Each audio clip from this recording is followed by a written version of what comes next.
Live from historic Muzzy Field on the side in Bristol, Connecticut, the Bristol Blues organization brings you Bristol Blues baseball. Good morning, good afternoon, good evening. Wherever you may be watching us, thank you for spending a part of your Sunday right here on the Bristol Blues YouTube channel. I'm Chris Saunders alongside Matt Pollock, Jack O'Donnell manning the controls, and Connor on the field camera. Game 2 of a 3-game set, the championship series between the Bristol Blues and the Worcester Bravehearts. Game 1 was played yesterday, lost in part of the Blues, won in favor of Worcester, 2-1 overall. You had Steele, who started the game, went 5 1/3, 4 hits and 4 Ks for the Hearts. And Barker finished off the Blues, 3 2/3, no hits and 5 Ks.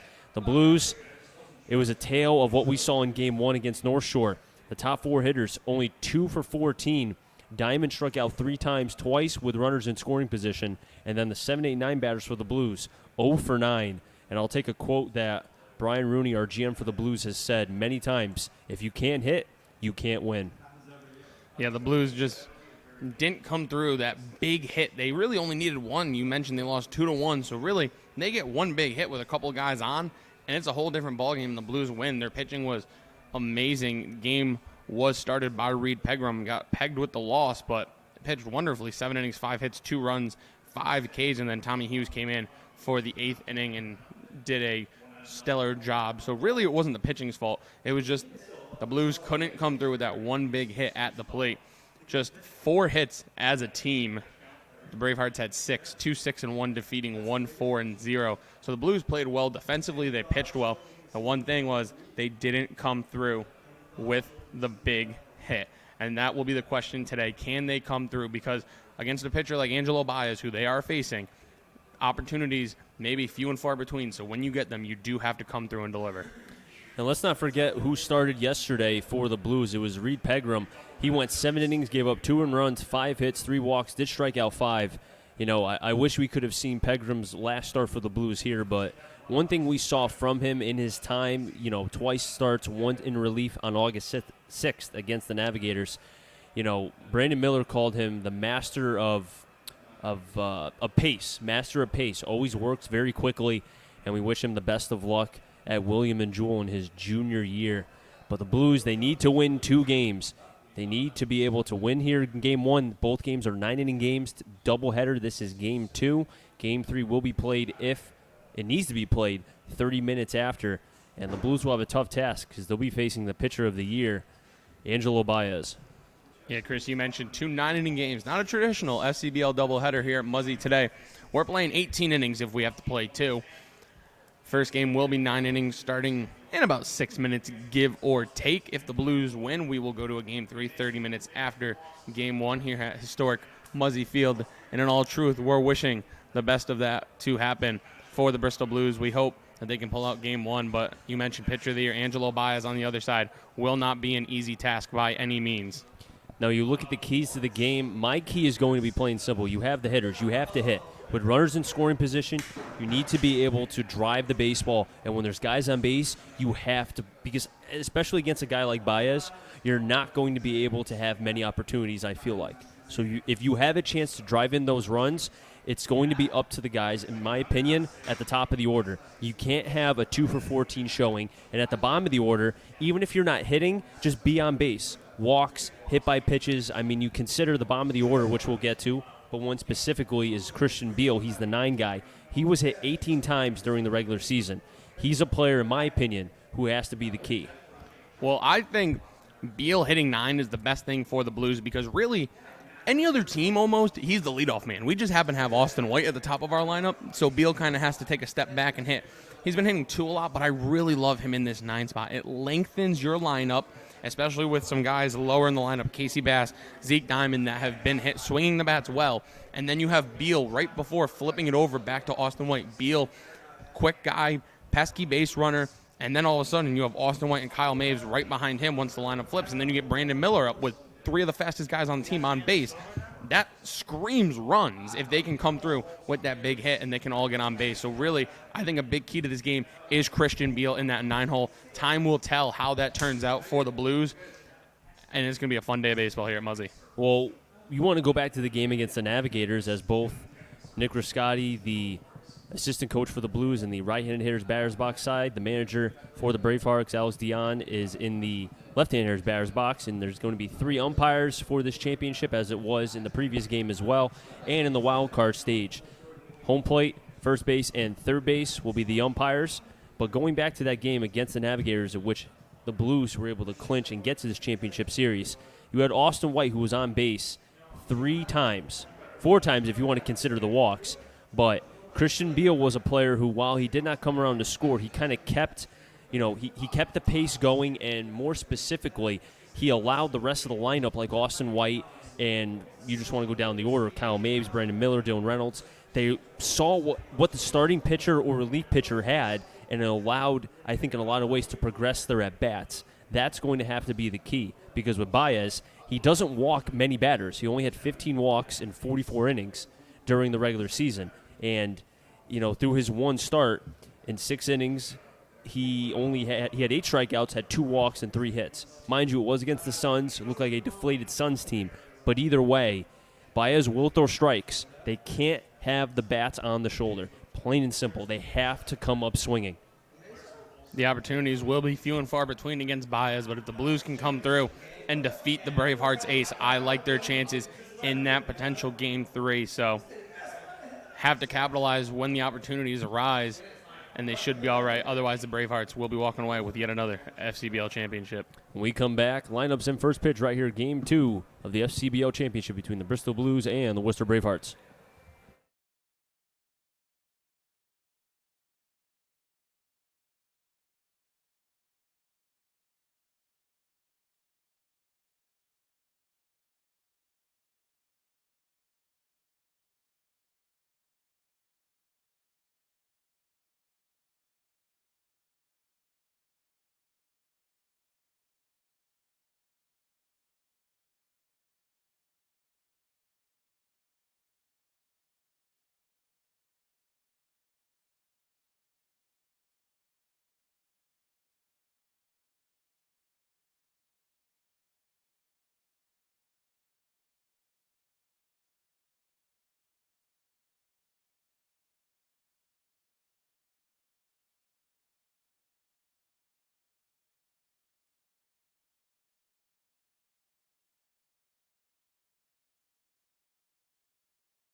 The starting lineup for the Worcester Bravehearts: in left field, batting first, Nicholas Martin. Batting second at second base, Mario Ricciardi.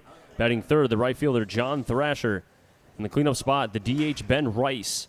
Batting fifth, the third baseman, Chris Rinaldi.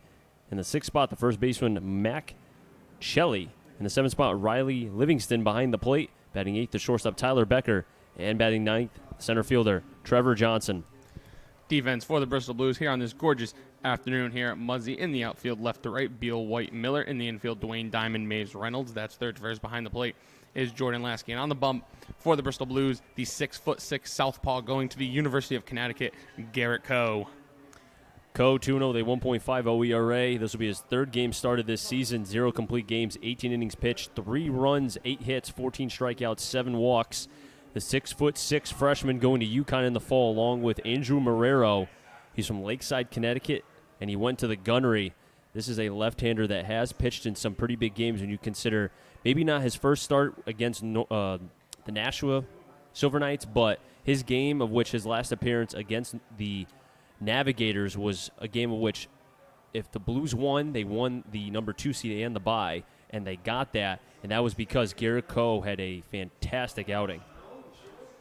Yeah, that start exactly a week ago from today. You mentioned, Chris, 7 innings, 3 hits, 2 runs, no walks. That's the big number that you love. Love it. No walks. No walks. Great command from Garrett Coe. Also struck out 6 Navigators in that crucial start to give the Blues the 2 seed and the bye in these playoffs. And now he's trusted with the ball with the Blues season on the line. It's do or die time for the Bristol Blues. Can they do it? Scouting report for Coe. This is the right guy on the bump for the Blues. Never seems to let anything get too big for him, as he's a big guy himself, 6'6". First pitch is in for a called strike, 0-1 to Nicholas Martin. During the regular season, Martin batting .276. Coe working quickly. The 0-1, Martin sends that one high in the air. Beal going back, still back at the track, and that's going to be a foul ball. As you said, Matt, that was a long strike. The ball is carrying here at Muzzy Field. Yeah, we were watching batting practice. The ball is flying, not just to right where, we're accustomed to the ball flying out of right. It's going out everywhere. Dead center, deep left, left center. The ball's getting out of here, and it's getting out of here in a hurry today. So if you give one a ride in the air, there's a good chance it might get out of here. So the outfielders are going to have to be on their toes, get good jumps. The 0-2 pitch. High, 1-2. Now Coe will throw a 4, an occasional 2-seam, curveball, and changeup. He's going to need all 3 of those pitches, rather 4 pitches, as he'll face a very tough Bravehearts lineup on the postseason, batting .269 during the regular season, .271. Only a 2-point difference. 1-2. Pitch is high, 2-2. In the regular season, 101 doubles for this Bravehearts team. That was second in the FCBL. They have 8 in the playoffs already. They have 2 homers. They were 4th with 27 homers in the regular season. 2-2, fastball high, 3-2. And after that pitch, Coe seemed not too pleased with himself. He knows one thing you don't want to do is walk the leadoff batter. Had Martin down 0-2. Payoff pitch. High for a ball. And the leadoff runner is on via the walk. And a good at-bat for Martin. Game time weather here in beautiful Muzzy Field in Bristol, Connecticut. 75 degrees. Sun is in and out of the clouds. Beautiful day for baseball. And we couldn't ask for anything better here for the championship, Chris. Mario Ricciardi at the plate, batting .311 during the regular season. 17 doubles, 26 RBIs. A tough out in this Bravehearts lineup. He swings at the first pitch. Miller coming in, diving, can't make the play. It dropped in front of him. It touched the grass first. As Mario Ricciardi clapping his hands emphatically. Their first hit for the Bravehearts. Good job by Miller there. Not only try to sell that, definitely was a trap catch from at least my view. Good job trying to sell it by the St. John's product. But also, yes, you want to see your outfielders give that effort laying out for it, but it's important that he kept the ball in front of him, does just that, holds the runners to first and second. And now Coe really needs to settle down, but it won't be easy with Thrasher and Rice next 2 up. Thrasher did bat .295 during the regular season, has home run power with 3. Coe's first pitch, line fair up the third baseline, going into left field. Martin will score. Ricciardi hustling down to third, and the Bravehearts strike first, 1-0. RBI double for Thrasher. And just like that, the Bravehearts get their first run, second consecutive hit. As Dylan Reynolds going out to the young left-hander, Garrett Coe, trying to calm him down. And it all started because of the leadoff walk to Martin. And he was up 0-2 on Martin. And remember, Garrett Coe, just because he's 6'6", he's still a young and just graduated high school going to UConn in the fall. Swing and a miss from Ben Rice, 0-1. Thrasher at second, Ricciardi on at third. Ben Rice on the postseason, 7 for 19, has a homer and 7 RBIs. Corners playing in, second and short playing back. The 0-1, curveball's high, 1-1. Rinaldi is on deck for the Bravehearts. Worcester strikes early in this game, 1-0. Martin, who did have a leadoff walk, came around to score on the double from Thrasher. 1-1. Over to short.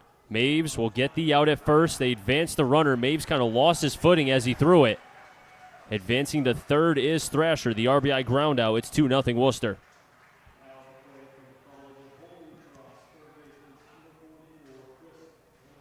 And Worcester traveled well. Their fans know they win. They're FCBL champs, so they have a nice crowd on the first base side here at Muzzy Field. Thrasher is on at third. Rinaldi at the plate. Coe going from the stretch. First pitch swing is Rinaldi. Another high fly ball. It's going to carry Beal near the Blues bullpen. And it'll be a long foul ball, 0-1. That double by Thrasher is the 9th double in the postseason for the Bravehearts. They had 111 during the regular season. The 0-1. Inside for a called strike, 0-2. Bravehearts, up until that pitch, were kind of attacking Coe early. Coe needs a strikeout here. The 0-2. Swing and a miss. There's the strikeout. The first one for Coe. Thrasher is left stranded at third. That's a big second out for Coe after giving up 2 quick runs to begin this game. Does get Rinaldi, and that's a big K. Nice changeup from the left-hander. But Mac Celli at the plate, who during the regular season is batting .237, but the postseason, he's been heating up. He's playing first base for the Bravehearts. 2 down, left on right. There's the curveball, 0-1. Getting ahead has not been the problem for Garrett Coe. Except for Martin. As you said, Mag, is getting ahead, but they're attacking early. They're ambushing the left-hander. They know he will throw strikes. The 0-1. Outside, 1-1. Now behind the plate is Jordan Lasky, and the URI product has worked well with a lot of the younger pitchers. Hughes, you consider Marrero, and others. So it's a good guy to have behind the plate to help guide the left-hander. 1-1. Curveball outside, 2-1. Riley Livingston, the catcher, is on deck in the 7th spot for the Bravehearts. Coe coming to the set. Pausing, firing. Inside, called strike. 2-2. Celli doesn't like it. That's a great pitch from Garrett Coe there. Really nothing Celli could do with that pitch. You think about the hit that Thrasher guy who's on third base. That was right on the line. Good piece of hitting. 2-2. Curveball outside, 3-2. Coe on his delivery looks to be a little bit off, kind of finishing towards third base and not being able to get that finish going directly towards home plate. Has to stay composed. The big lefties, 3-2. Curveball's high, second walk by Coe. And Riley Livingston, who was the hero yesterday, had an RBI along with Becker to help beat the Blues 2-1 in Game 1 of this championship series. On the full postseason, Livingston, 6 of 17, 3 RBIs in the regular season, hit .261, drove in 10. Only walked 5 times to 13 strikeouts, so he's a free swinger up there.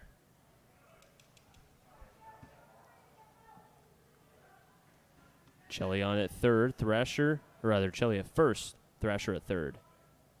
First pitch to Livingston. In there for a strike, 0-1.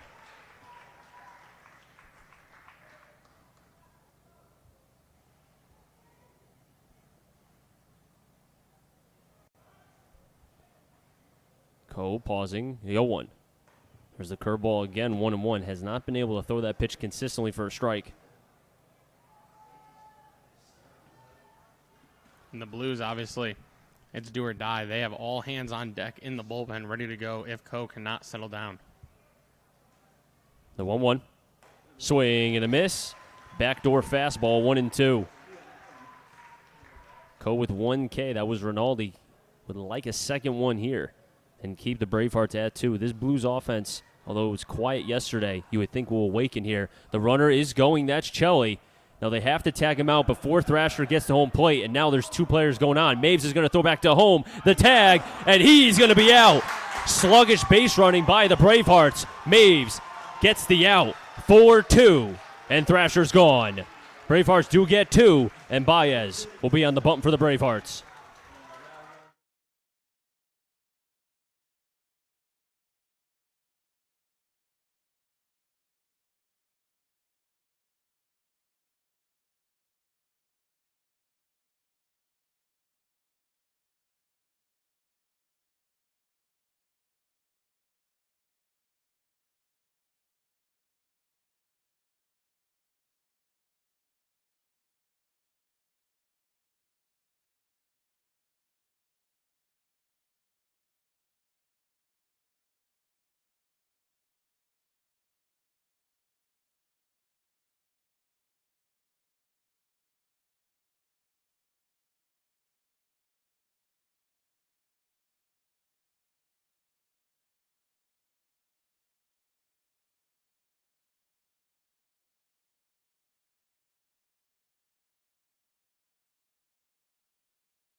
The Bravehearts do get runs in the top of the first 2, but what could have been, it almost looked like a mistimed steal, or I don't know what happened there, but Thrasher came around, heads-up play by Maves to be able to get the out, 4-2 in the book, and the Blues will be facing Baez. The lineup that will be facing Baez for the Bristol Blues, leading off the center fielder Austin White, second baseman bats second, that's Kyle Maves. MVP runner-up Brandon Miller playing right, batting third. Cleaning up for the Blues, the first baseman Dylan Reynolds. Buddy Dwayne plays third, bats fifth. Casey Bass, the designated hitter, will bat sixth. Zeke Diamond, the shortstop, in the 7 hole. Jordan Lasky, the backstop, in the 8 hole. And rounding out the Bristol Blues lineup, the left fielder Christian Beal. And the defense for the Bravehearts, left, center, right, Martin, Johnson, Thrasher. And then we'll go third to first. Rinaldi at third, Becker at short, Ricciardi at second, Shelley at first, behind the plate, Livingston. And on the bump, it is number 4, Angelo Baez, the pitcher of the year, 5-1 with a 1.41 ERA. This will be his 7th start, or rather 8th start because he started against the Suns. 44 innings, 6 runs, 31 hits, 62 Ks, and 15 walks during the regular season. Fires in a strike quickly, 0-1. Baez, not a big frame by any means, stands at 5'8" going into his senior year at St. Thomas Aquinas. The 0-1. Outside, 1-1. He was an All-Star this year. Chris, you mentioned pitcher of the year in the FCBL. Well-deserved. A 1.63 ERA in the regular season. 1-1. Fires in a strike, 1-2. The Blues will have to swing the bats. Cannot take pitches, as you saw if you were watching yesterday. Struck out quite a few times with runners in scoring position. As Austin White will call time. In Baez's last start, it was against the Suns in the playoffs. He got the win, 6 innings, 3 hits, 2 walks, 8 Ks. 1-2. White through the 5-5 hole. That's shortstop. Becker will throw on the run, and he won't make it. Austin White reaches first. The speed of Austin White shows up right there. And Chris, before we came on the air, I said one of the big keys to the game is Austin White finding ways to get on. And he led the FCBL in walks. Did walk 59 times in the regular season. Against Baez, that is not going to be the easiest way to get on base. He attacks the zone, isn't afraid to throw strikes there. Austin White fighting off a 2-strike pitch. Slow roller in the 5-5 hole. Becker really had no chance of throwing out the speedy Austin White. Can't teach speed. Cannot. And Austin White has it. Kyle Maves at the plate. Looks at a fastball outside, 1-0. Maves batting .292 during the regular season. Does have 7 extra base hits during that time. 5 for 12 in the playoffs, 3 runs, 3 ribbies. Baez behind Maves, 1-0. Make it 2-0. Now, Austin White is a threat to steal if need be. Did have 26 stolen bases during the regular season. But during the postseason, the Blues have struggled. They've stolen 4 bases but been caught 3 times.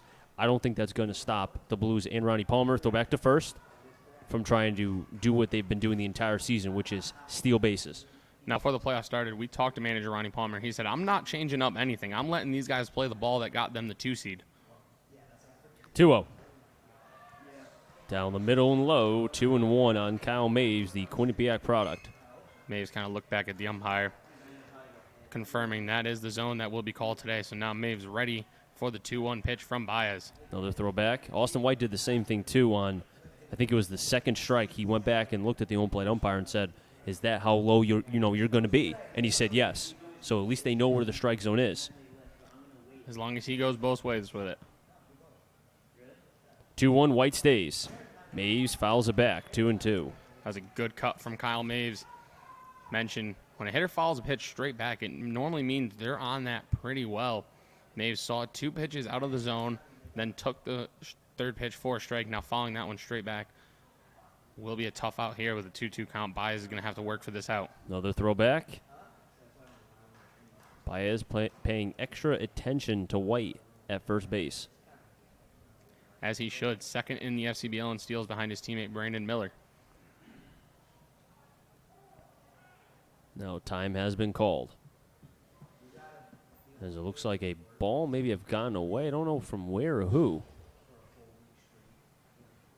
Looks like it was the kids in the stands having a little bit of a catch during the baseball game.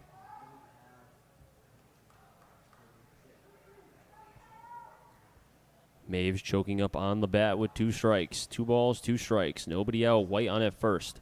Infield single. Baez holding. 2-2. White's going. Pitch is low. Throw to second. Not in time. White with a stolen base. Good throw by Livingston, but Austin White a little bit too quick for the batter, or rather for the catcher behind the plate. And that is just pure speed by Austin White. Didn't look like he got the greatest of jumps, but still able to pick up speed about halfway to second. A good slide around the tag, and White's on second with nobody out, and Maves has a 3-2 count. So the Blues have that runner in scoring position. Can they capitalize? Payoff pitch to Maves. Call, strike 3. First K for Baez. And that looked like that just got a piece of the outer half of the plate. And that's what happened in yesterday's game. The Blues did not take their shoulder or their bat off their shoulders. They can't think that Baez is just going to walk you. He will throw strikes. Plain simple. Maves didn't look happy with that strike call. Looked like he was ready to flip the bat and take his base. Nonetheless, he is retired. That's a pitch, obviously, as a hitter. You would like to see call the ball, but as long as he's consistent with it, you'll learn second time around. Brandon Miller at the plate. Product of St. John's. First pitch to Miller. Fouled. 0-1. And Baez starting off the runner-up in the MVP with a curveball. Brandon Miller on the regular season, 344, 6 long balls, 41 RBIs, 8 doubles, 28 steals. That led the FCBL. And if the Blues are going to win this game 2 and bring it to a game 3 decisive, they'll need Brandon Miller. That's for sure. Baez to the set high, wants to throw back. White gets back there safely as there was nobody between Ricciardi and Becker. Becker the closest one to White now, the shortstop. He's behind White. Baez to the set. The 0-1. That's low, 1-1. The Blues in the regular season did see Baez twice, once out of the bullpen at Worcester, and then here on July 5th in a 16-2 game that the Bravehearts won. Baez did go 7 strong innings. I think that was his first start, if I remember right. At least against the Blues, as far as that's concerned. Miller chops it over to second. Ricciardi has to charge in. Miller hustling down to throw. It gets away in right field territory. White will score. Error on Ricciardi. It's 2-1. I'm curious to see how they score that. I can almost argue Miller was beating that out either way. I think they should give a hit to Miller and then White scores on the E4, but we'll see what they do on Game Live. Either way, the Blues do get a run. It's 2-1. Bravehearts still have the lead. And we'll see. Still waiting on how they score that. Dylan Reynolds is at the plate. That's a tough play for Ricciardi, especially throwing on the run. He might have been better off. They will score that in E4. First pitch to Reynolds. Takes the pitch low, 1-0. This is a Bravehearts defense that was in the postseason. 971 fielding percentage. In the regular season, a 956. 1-0, runners going, and what a nice job by Reynolds. Because the runner was going through the 5-5 hole, Miller will be left on at third base.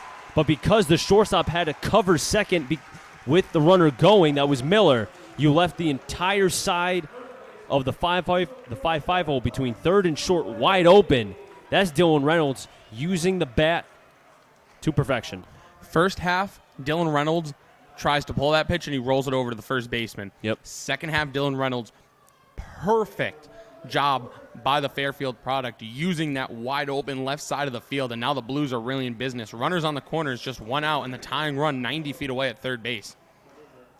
Dylan Reynolds on at first, Miller on at third. Buddy Dwayne from Central swings at the first pitch, pops it up into left. Martin charging in, and it will be the shortstop Becker who will make it in shallow left field for the second out. First pitch swinging was Buddy Dwayne, and he's retired. And speaking of second halves being better, here's Casey Bass. He is the prime example of turning it around in the second half. Finished the season at 298 with a long ball and 19 ribbies. First half of the year, he was sub 200, really picked it up. He really hit his way into this starting lineup. If you told me, 4 or 5 weeks into the season that Casey Bass would be in a playoff starting lineup, I would not believe you. But here he is with a chance to tie the game for the Blues. First pitch to Bass. Takes the pitch outside, 1-0. Casey Bass does have a good eye. As you said, Matt, has improved in the second half, and all of that is because of the front side, that front leg. When it doesn't collapse, and he's able to drive the ball, as we know, the power of Casey Bass can do many things. 1-0, make it 2-0. Both pitches outside. And in batting practice, Casey Bass looked like he had a good stroke going, put multiple balls over the fence and right. I think he might have cleared the scoreboard on one of them. So Casey Bass looking to come through here for his team. Blues will take anything. Bass swings at the first pitch. Chelly will field it up the first baseline, and he'll tag first. So the Blues do get one run off the error from Ricciardi, but they do leave first and third.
Top of the second, it'll be 7-8-9, Livingston, Becker, and Johnson. If any of them get on Martin. And the Blues did get a run on an error committed by the second baseman, Ricciardi, but Miller will be granted a hit because of that. So the Blues did have 3 hits in that bottom of the first. Coe desperately will need to be able to keep the Bravehearts off the board here. Did give up 2 in the top of the first. Fires in a strike in or after the plate, 0-1. Livingston, who is getting technically his second at bat. And now after that pitch, the home plate umpire is saying something to the Bravehearts dugout. They have been chirpy this entire postseason.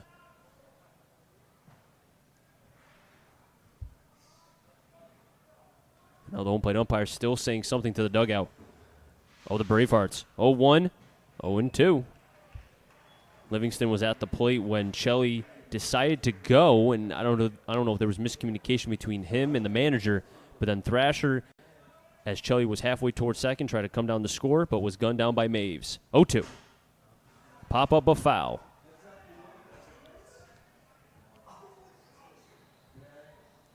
$16 strikes, 10 balls for the left-hander, Garrett Coe. Does have 1 K, has walked a couple batters as well. The 0-2. Another foul ball, this time the left side. Livingston during the regular season, 261, a home run, and 10 RBIs. Had one of the 2 RBIs last night in the win for the Bravehearts. Worcester, the number 4 seed. The Blues, the number 2 seed. Game 2 of the championship series. Curveball high and away, 1-2.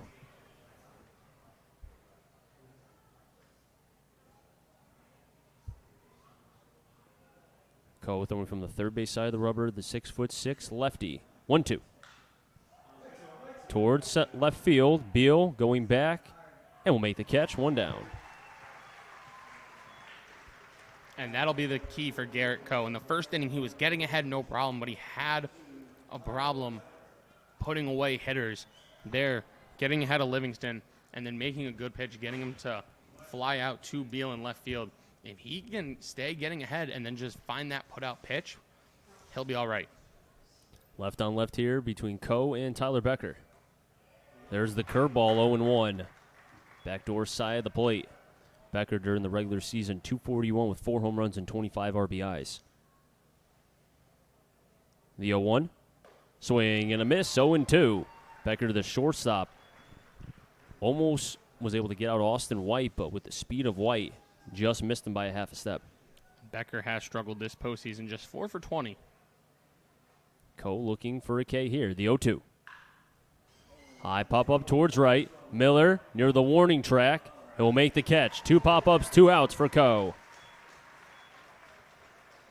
As we've said, the ball is carrying. Speaking of struggling at the postseason, that'll bring up Trevor Johnson. 0 for 15 in these playoffs. He has walked 3 times. He's struck out 8 times. So Coe looking for a 1-2-3 second inning. Chris, we harp on it quite a bit. A shutdown inning after the Blues get back 1 in the bottom of the first. Let the hot bats stay hot. Be the 9 batter, as you said, Trevor Johnson. First pitch foul back, 0-1. Johnson during the regular season, a hot-hitting .358, but during the postseason, night and day, 0 for 15. The 0-1. Here's the curveball down the middle, 0-2.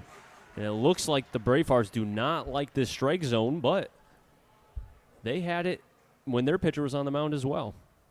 0-2. Change up high, 1-2. And it has been a pitcher-friendly zone for the first inning plus here. The 1-2. Another foul back. Coe, not a strikeout pitcher by any means, although he has 14 Ks in 18 innings during the regular season, but does rely on his pitchability and using all of his frame, 6'6". The 1-2. Chopper to Dwayne. Nice backhand across the first. What a play by the Defensive Player of the Year. And Garrett Coe, he is hyped.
7, 8, 9. Diamond, Lasky, Beal. If any of them get on White, Baez in for his second inning of work. This is a 9-inning doubleheader, game 2. If it needs to be a game 3, that third game will also be 9 innings as well. The Blues will need Diamond. He struck out 3 times in last night's affair in Worcester. Baez fires a pitch low, 1-0. And now we've seen both Kyle Maves, the second baseman for the Blues, and Baez, the pitcher for the Bravehearts, go up to the home plate umpire after the half inning and talk with him about the strike zone. 1-0, Diamond fouls it back, 1-1. And I think it's been very pitcher-friendly through the inning and a half thus far. Maybe Baez just trying to get on his good side, maybe get a couple more inches. The 1-1 to Diamond. Drops in the curveball. Diamond will have a hit, and it'll drop in front of the center fielder, Johnson. That's exactly what Diamond needed. His first at bat, get the bad juju out, and he starts it out just well here in the second. That'll bring up Jordan Lasky, the Blues backstop. It has been Sam Loda doing most of the postseason catching, but Loda getting today off day game following the night game, pardon. Lasky in here for game 1, 0 for 2 on the postseason with 2 walks. Lasky swings at the first pitch, comes up empty, 0-1. Lasky has been in some moments, North Shore earlier in the season when he had the game-tying hit when the Blues came back by 4 in the bottom of the 8th. Also was in the game against North Shore in their comeback in game 2. Lasky, check swings. Did he go? No, he didn't. 1-1. Christian Beal is on deck for the Blues. And you can almost argue that Lasky right now is your 9-hitter. Christian Beal, I've said, is more like a leadoff man than a 9-hitter. That's a great point. That's a great point. Curveball, Lasky pops it up towards center. Johnson will have to go back as the ball is carrying, and he'll make the catch for the first out. That will bring up Christian Beal, who on the regular season hit .291, scored 22 runs, drove in 20 on the postseason. He's just 1 for 5 with a base on balls. And as Beal will step into the box, because of the way the sun is, you have the shadow of the light pole just behind Beal kind of creeping towards the right-handed hitter's batter's box. Throw back to first. And let's see if Baez will work a little bit slower now with Diamond, who does have speed, and Beal, who a ball hit on the ground, as we saw with Austin White, can beat it out. First pitch to Beal. Pops it up towards right. Thrasher near the line. In foul territory will make the catch on the run. Diamond will tag just to draw the throw. 2 down for the Blues. 2 pop-ups, 1 to center, the other one to right for Baez. Good job by Thrasher there, covering a lot of ground. I think he was cheating a little bit towards right center for the righty Beal, getting all the way there in foul territory, making a nice basket catch for the second out here in the bottom of the second. And Austin White getting his second at bat. An infield single, stole second, and came around to score for the only run for the Blues in the bottom of the first. Baez looking to work around the leadoff single by Diamond, but White, you can argue, the hardest out to get in this Blues lineup. First pitch to White. Pulls that classic bunt, but it's called a strike anyways. The third baseman, Rinaldi, kind of pinching in and then charging at the last second, just in case of a bunt. Chris, have you seen White swing in a first pitch this year? The All-Star game. You're right. He did lead off the All-Star game with a swing. 0-1. Outside 1-1. That's the only time I've seen him swing at the first pitch. Other than that, I can't recall. 95% of the time he does show that fake bunt on the first pitch, though. It works, except when you have a strike thrower like Baez, who typically won't fall for that. Throw back to first again. Chile with the hard tag. Blues have 4 hits compared to 2 for Worcester, but only have 1 run as the Bravehearts have 2. 2 down here in the bottom of the first. Bottom of the second, I should say. Austin White with a 1-1 count. Baez holding. Diamond's going. Pitches outside, and the throw won't be made. A stolen base for Diamond. Baez taking his time, kind of lifted his front leg, and that allowed Diamond to get a good jump. And Livingston, the outside pitch, didn't look like a great pitch to throw on. And with 2 outs, he trusts his pitcher to get this last out. Holding the throw, didn't want to cause any more havoc on the base paths. Throw back to second. And that was a little bit closer. Ricciardi was on second base as Diamond was taking his lead. Has to watch over for Ricciardi. And they are using Ricciardi, the second baseman, to hold on the runner with the lefty hitter. Interesting decision by the Bravehearts. Diamond again, Ricciardi clapping his glove. 2-1. Over to first again. Chelly will make the play. He bobbles it. Now he has to run over to first, and he'll tag the base as Ricciardi's screaming something into the Blues dugout. I'm telling you, he likes to talk. And right now, Bravehearts have the lead, so they can, at least for the time being.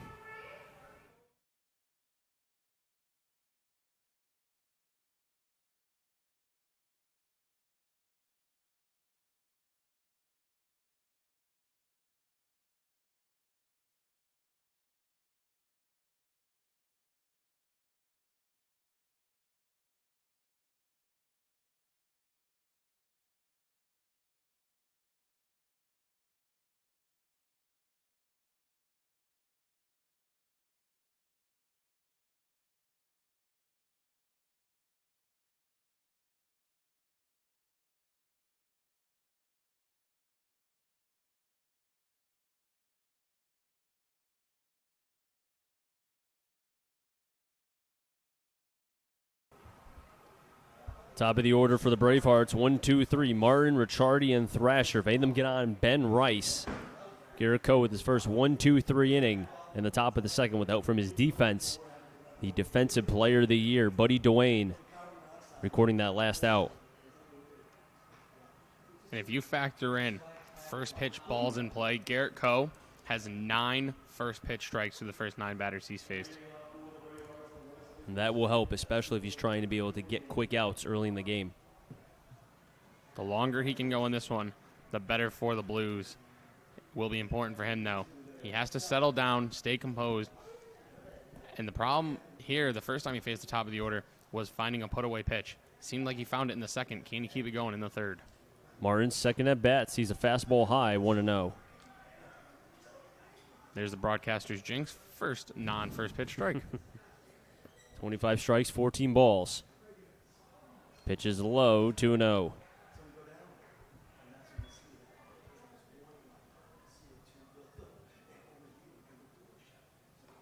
Three and 0. Coe very quick on the mound, getting the ball. As I say that, he's going to take his time in between this pitch. Martin walked his last time. But he has been known to work very quickly on the mound, Garrett Coe. The 3-0. Inside for a ball. And Martin, for the second time, walks again.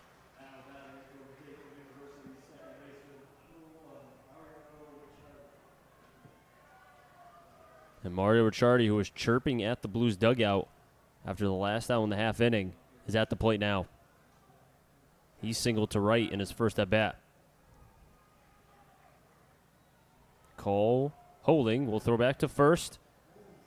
And almost was thrown away because of the spacious territory in first and third. If the ball's thrown away, it could be a long track for both the right fielder and the first baseman. Pitches inside, 1-0. And Martin on the base pass, 4 for 5 in stolen bases in both the regular season and playoffs combined. So doesn't go often, but has been successful when he does. The 1-0. Weighing inside again, 2-0. Ricciardi very flamboyant on a pitch inside. I think that's a little bit too much, but that's just me. I don't think that's needed. And Lasky will go out to talk with Coe.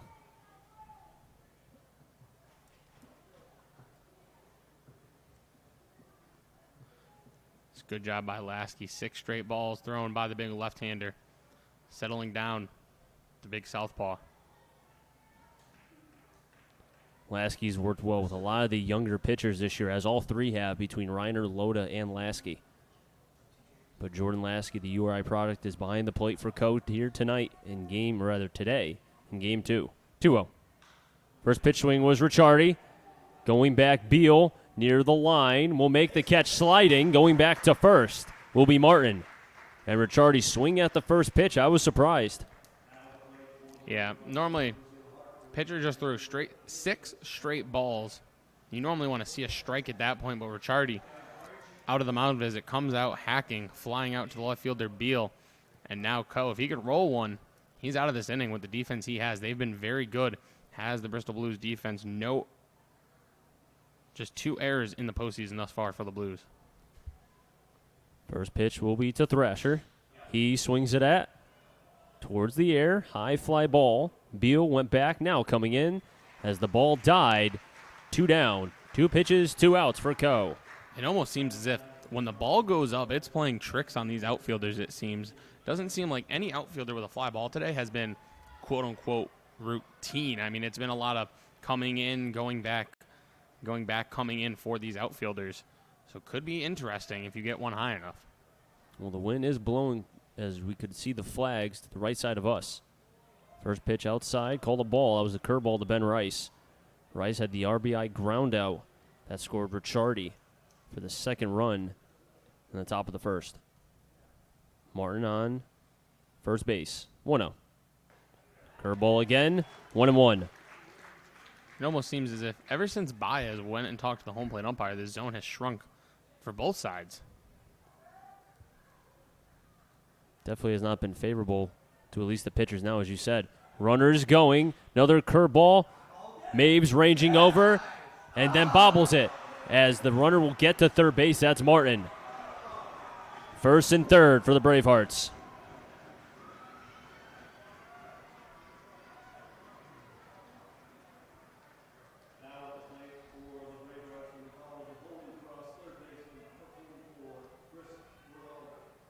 And Chris Rinaldi will be up at the plate. He struck out in the first inning. On the postseason in a whole, he is 7 for 22 with a triple and 5 RBIs. Coe's first pitch to Rinaldi was the changeup and foul back, 0-1. If you're Coe, you left that way too much of a hittable spot.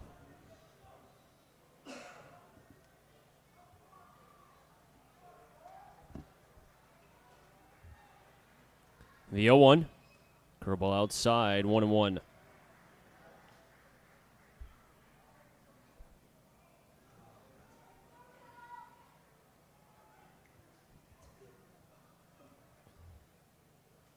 The 1-1. It's high, 2-1. Umpire, small strike zone.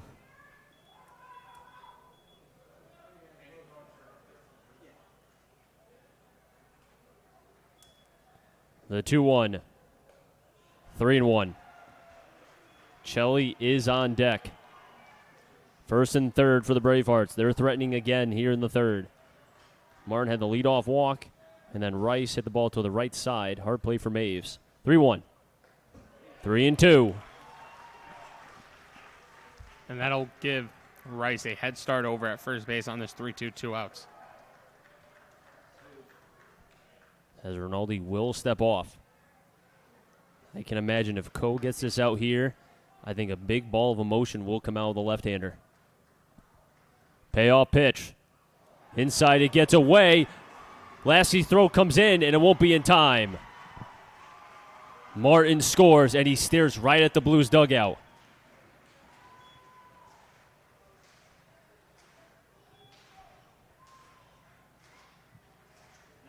I have to admit,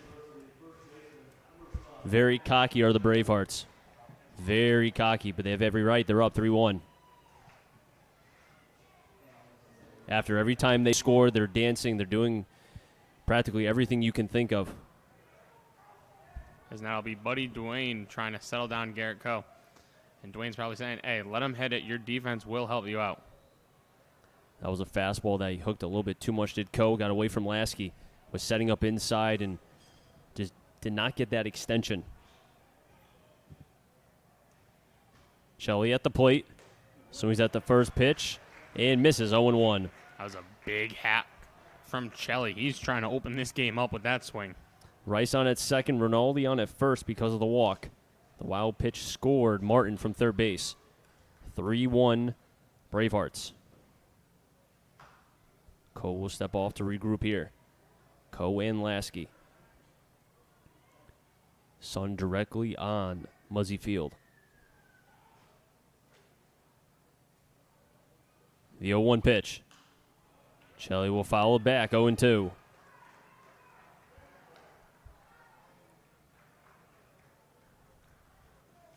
Now, Garrett Coe in the first inning struggled with quality strikes. He's up 0-2. He has to understand he does not have to throw a strike here. He can waste one.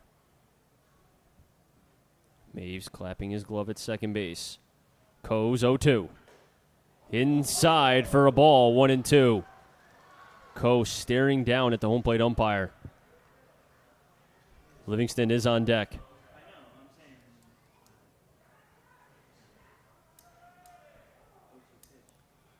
As no time has been called. Shelley wanted to regroup and fix his back foot, digging more into the dirt. Rice on at second. Rinaldi at first. 0-2 and another foul ball. Pitch count rising for Coe. 33 strikes, 24 balls for the left-hander. No action yet in the Blues bullpen, but as we mentioned, they have guys that can give you length in that bullpen. You have to hit, though. Simple as that. Have to hit. Can't win if you can't hit. 1-2 to Chelly. Inside throw back to first from Lasky. Not in time. Trying to catch Rinaldi sleeping. 2-2 on Chelly.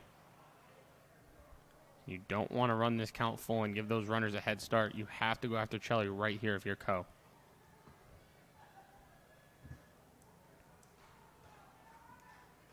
Coe and Lasky. Coe the pitcher, Lasky the catcher. 2-2. Curveball that slipped out, 3-2. Now, as I mentioned, those runners will get the head start, 3-2, 2 outs. You have to make sure, if you're Rinaldi on first, you have to make sure Coe, the lefty, goes to the plate. First time Coe has dealt with adversity like this. Can only help the young man. As his career grows, he'll be a Yukon in just a few weeks, both him and Andrew Marrero.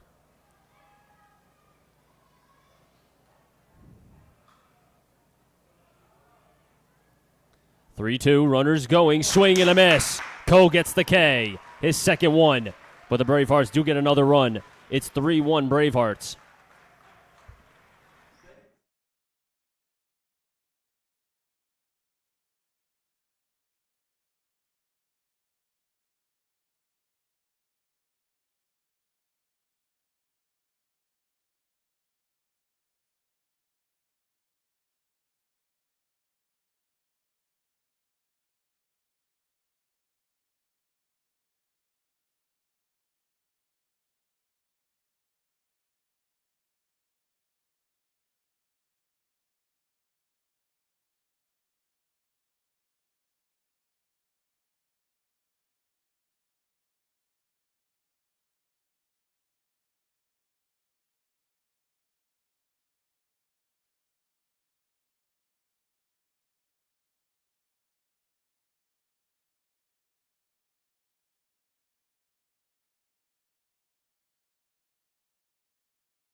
Two, three, four. Maves, Miller, and Reynolds. If any of them get on Dwayne. Maves in his second at bat here. In the bottom of the third. His first at bat, he struck out looking on a 3-2 fastball. Low and away. Baez in his third inning of work. Baez to Maves. Fastball way outside, 1-0. Maves down on strikes his first time. Looking at strike three on a full count pitch. He was not a fan of that call. Let's see if he adjusts here in his second at bat. The 1-0. Maves will foul back, 1-1.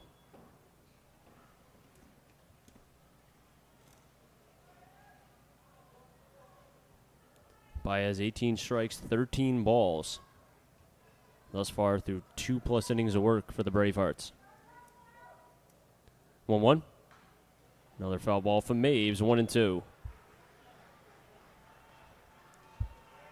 3-2-1 for Worcester, 1-4-1 for the Blues. Second time this team is meeting in the FCBL championship. The last time, 2015. 1-2. Maves will pop it up. Rinaldi, foul territory, and he'll stare at it as it will go out of play.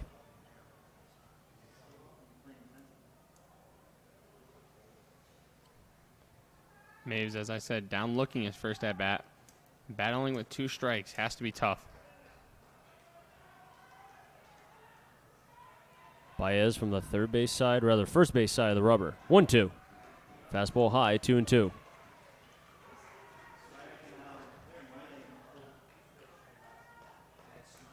Baez, 5'8", right-handed pitcher, senior.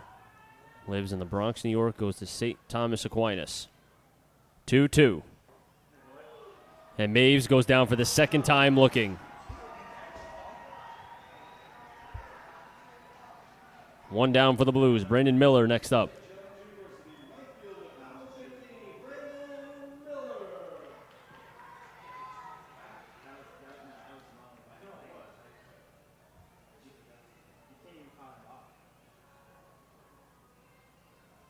Miller reached on an E4 from Ricciardi and then was left stranded on at third. First pitch from Baez to Miller. Fastball outside, 1-0. Reynolds is on deck for the Blues.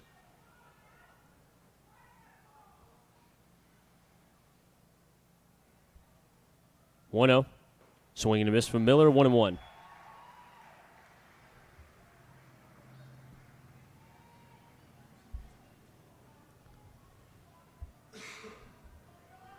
Miller reached on an infield single. His first time up, was stranded on third in the first. Baez nodding his head with his catcher, 1-1. Up the middle, may have a chance behind the bag and through for a base hit. Miller's on with 1 out.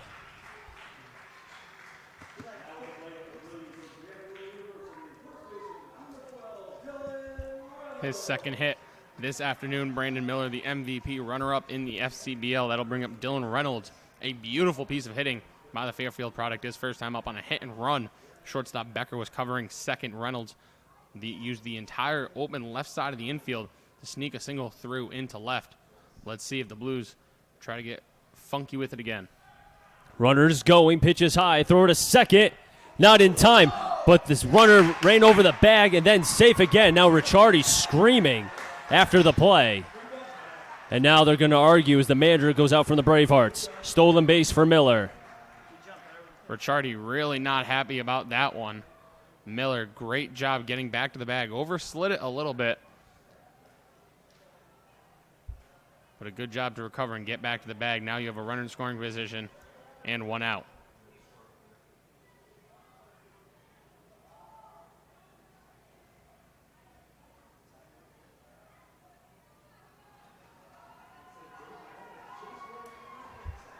As the manager for the Bravehearts is going to have to live with that call. Miller's on at second with a stolen base. Third one for the Blues. White had a stolen base in the first. Zeke Diamond had one in the second, and now Miller here in the third. 3 straight innings, the Blues have stolen a base. Dylan Reynolds is at the plate. Blues fans starting to get behind their team here at Muzzy. Have to. 1-0. Outside, called a strike, 1-1. You know the Bravehearts crowd is going to be loud. You have to compete with that. Just as much as the players are competing, fans are competing as well. 1-1 to Reynolds. Sends that one towards right center, and that's going to drop in for a base hit. Johnson won't be able to make the play. It gets behind. The run will score. That's Miller, the second one for the Blues. Sloppy play from the center fielder, Trevor Johnson, and it allows the Blues to get their second run. Unfortunate hop in center for Johnson. Looked like he was going to be able to field that cleanly and maybe make a throw on Miller at the plate, but a bad bounce going over his head. It's an RBI single for the Fairfield product, Dylan Reynolds, and the Blues looking to keep it going here in the bottom of the third. I'll make a correction. I was looking at my book to be able to find out who was coming up next as the ball was being caught by Johnson. Did not see the hop, so it was a hop, and I got overhead to Johnson. little bit of luck for the Blues here. Reynolds on at first. Buddy Dwayne again swings at the first pitch. Martin in left, and it'll be Johnson in center field who will make the catch. 2 down. His buddy Dwayne, very anxious at the plate, it seems, today. He hasn't even taken a pitch. Wherever it's close, he's swinging. He is up there trying to do a little too much, it seems as if. Casey Bass is at the plate. He grounded out to first to end the bottom of the first. As you said, Matt, Bass has been hitting the ball hard. Throw back to first. Blues with 3 straight innings that they've stolen at least 1 base. White, Diamond, and now Miller. 2 out of the 3 times that resulted in a run. Bass looking to hit. Takes a pitch inside, 1-0. You know that Bass wants to hit a missile right now. We saw him BP lacing the ball. I think the Blues will take one in the gap. Blues have 6 hits. Bravehearts only 2. Blues have out-hit the Bravehearts. 1-0. In for a strike, 1-1. Bass not happy with that call. It doesn't seem like Blue side happy about it either. Bass now in a 1-1 count, did ground out to first, his first time at the plate. Can't let it affect you, though. Cannot let the umpire affect you. Throw back to first again from Baez. Because the minute you let that home plate umpire affect you, that is going to ruin all at-bats. And then the strike zone will be even bigger for you as the game goes on. In a game this big, can't afford it. Cannot afford it. 1-1. 1-2. Reynolds trying to throw to second, rather get to second. He'll be in with a stolen base. Catching Livingston sleeping.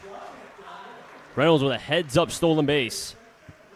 I was just about to say, Reynolds not known for his speed, and Baez was paying close attention to him.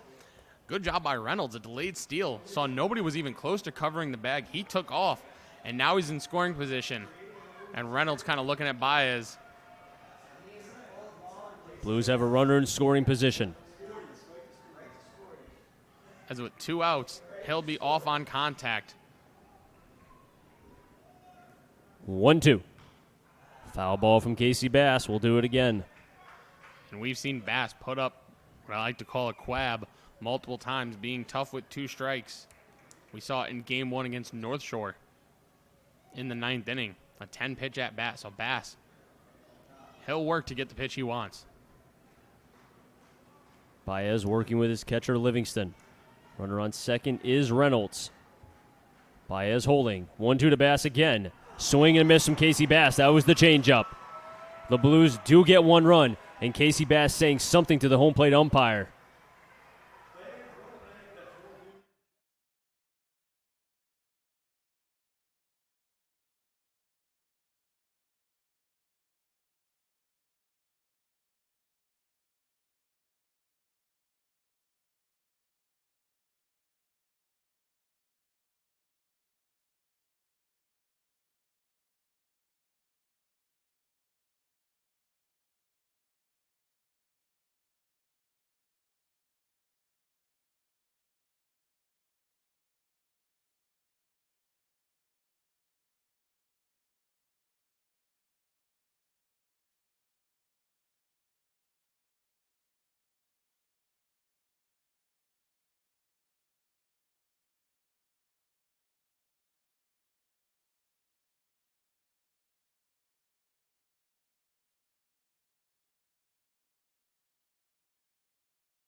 Top of the 4th, 7-8-9. Livingston, Becker, and Johnson. A game that has been full of emotion on both sides. Has lived up to the expectation here in Game 2 of the FCBL Championship. Score 3-2 Bravehearts over the Blues. 6 hits for the Blues, 2 for the Bravehearts. Livingston popped up to left field in his first at-bat. He was at the plate when a runner got gunned down. That was Thrasher from third. Livingston swings at the first pitch, pops it up into center. Austin White coming in, one down. One pitch, one out for Coe. Tyler Becker next up, wearing number 2, and is a shortstop for the Bravehearts. 7-8-9 in the lineup for the Bravehearts. In the second inning, went down 1-2-3 with an F7, F9, and then a 5-3. Nice play by Dwayne. Hare in the fourth, 7-8-9 coming up again, starting with an F8. See if Becker can change fortunes for the bottom half of the order.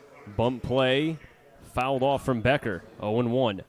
Buddy Dwayne was charging in from third. Reynolds is way behind first base, so as Coe steps on the rubber, points out to Reynolds saying, just in case, you have to get over the first, big boy, because I'm coming towards right after you. 0-1. Curveball, 0-2. Next pitch from Garrett Coe will be pitch number 65. Blues have a fresh bullpen. 0-2. Swing and a miss from Coe. Third K for the left-hander. That'll bring up the center fielder, Trevor Johnson. 0 for 16 in the playoffs. 8 strikeouts. He did grind out to Buddy Dwayne at 3B. His first at-bat, Dwayne made that nice pick play, the spin and the throw. That's why Buddy Dwayne was the defensive player of the year in the FCBL. Johnson 0 for 1. Takes a pitch low, 1-0.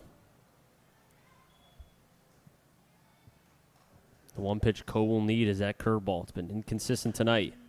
Fouled off, 1-1.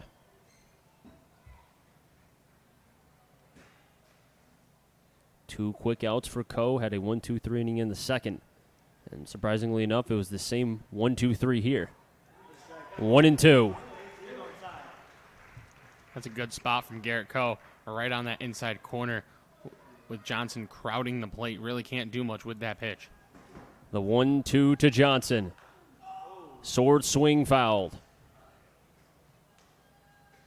Home plate umpire is saying he needs about 4 to 5 more baseballs. Coe working quickly. The 1-2. Popped it up. Will stay in play. Lasky and Reynolds. Over to Lasky, and he'll make the catch right in front of the Bravehearts dugout. And Coe screaming at himself. He gets his second 1-2-3 inning. He gets the scoreless inning needed by the Blues.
Seven, 8, 9. Diamond, Lasky, and Beal.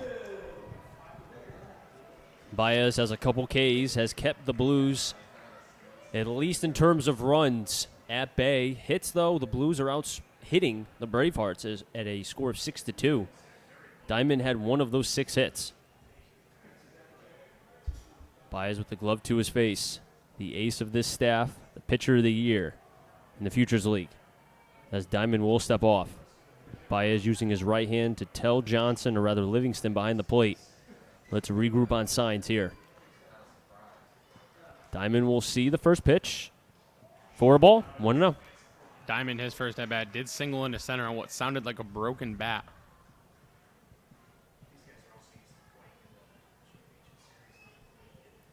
The 1-0. Swing and a miss from Diamond, 1-1.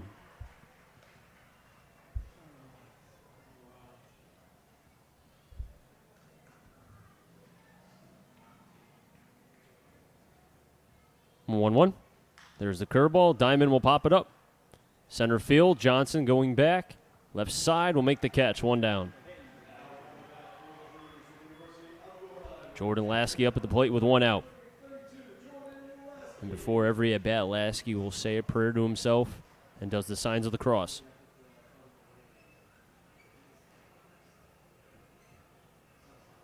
Lasky on the season batted .222 with 6 RBIs. Was behind the plate in Game 2 of North Shore. When he came in for Reiner, takes a pitch high, 1-0. Christian Beals on deck.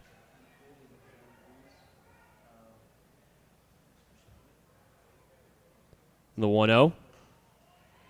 Good framework by Livingston, 1-1. Fastball to the backdoor side of the plate of Lasky. Baez gets the sign. Fires another fastball, and Lasky will single it through the 3-4 hole. Right between first and second. The 7th hit for the Blues. Lasky's on. So you get a runner on for your 9-1-2 hitters, Beal, White, Maves. You already have 1 out in the inning, but Maves and White, very good contact hitters. Already 1 error for the Bravehearts. They've had 5 in the postseason. You put the ball in play, good things can happen, especially with the speed on the bases.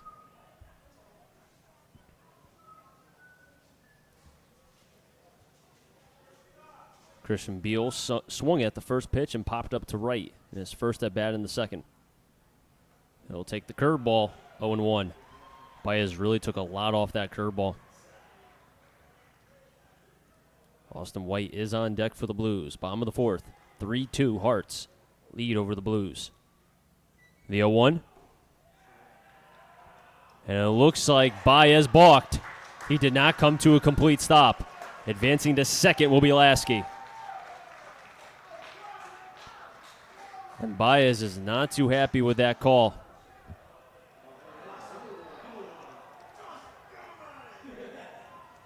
Baez not afraid to yell at that home plate umpire. He's not making any friends. As now, there will be a mound visit maybe to calm down Baez. But this is a great situation for the Blues. You have Beal and White at the plate, and then on deck is White with a runner on in scoring position with just 1 out. Have the potential to tie and even take the lead once. Nick Rascotti, who looks like the assistant coach for the Blues, is talking with Christian Beal here with an 0-1 count after the manager meets, rather the assistant coach, I would say, is meeting with the pitcher, Baez. And Baez is asking what the count is. And now the home plate umpire, now Livingston has to get in the middle because the home plate umpire is not too pleased. And I can't tell exactly. I thought he threw somebody out. I saw a finger. I can't tell who. But now he's writing in his book, he threw somebody out. And I think he threw Baez out. That's what it looks like as a Christian Beal running back saying, I'm not getting involved. I saw his finger and he did the signal. Maybe it was nobody, but it looks like he gave a signal, but I can't tell exactly if someone has been thrown out yet. And we are waiting to see what. And Baez is now getting in the middle. Baez is and he's still pointing. going at it. He is pointing right at the home plate umpire. I can't believe this. I'm surprised they're letting Baez go as long as they have been. I just can't believe it. Now Ronnie Palmer is saying something too.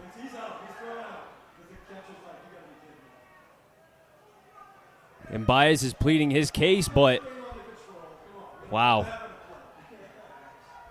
He asked, and this all started because he asked what the count was. He asked what the count was. That's it.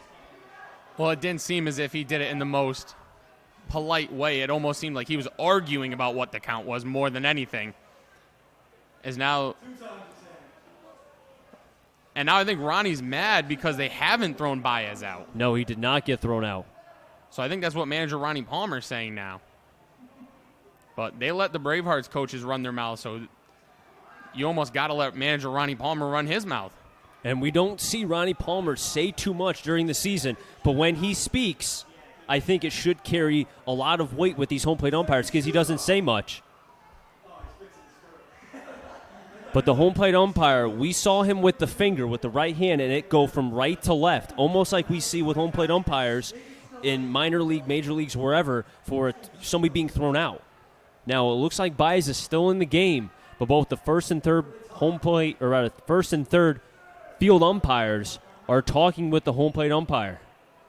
There has been a lot of chatter going on with the Bravehearts, not as much with the Blues, but the Bravehearts have been going on since the beginning of this game. And I'm not being biased. Proof has been in the pudding. They have tripped this entire game.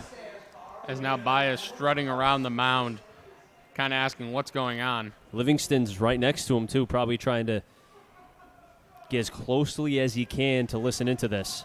And now Ronnie Palmer will meet with the home plate umpire.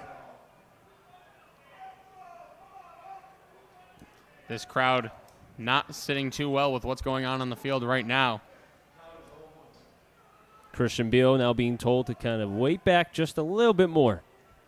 They let Livingston stand there for the conversation. Beal wants to know what's going on with his manager, and he gets told to stand back. Only in the FCBL championship, let me tell you. Only championship baseball will you get this. Both sides with a lot of adrenaline, a lot of energy, maybe competitive fire on both sides regardless.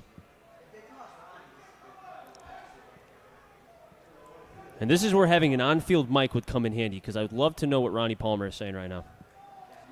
And Baez still chirping, still saying something.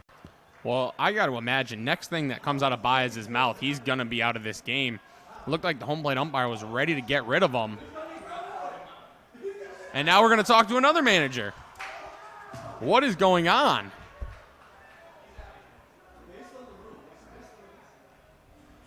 I'm as confused as everyone else. Either if you're listening, and I thank you for being able to listen on the Bristol Blues YouTube channel, if you're in the press box, or you're in the stands and you're watching, we are all confused. Well, the Bravehearts are preparing for an ejection of Baez because they have somebody in their bullpen throwing right now. So they are ready in case Baez is out of this game. As this Bristol crowd is not happy.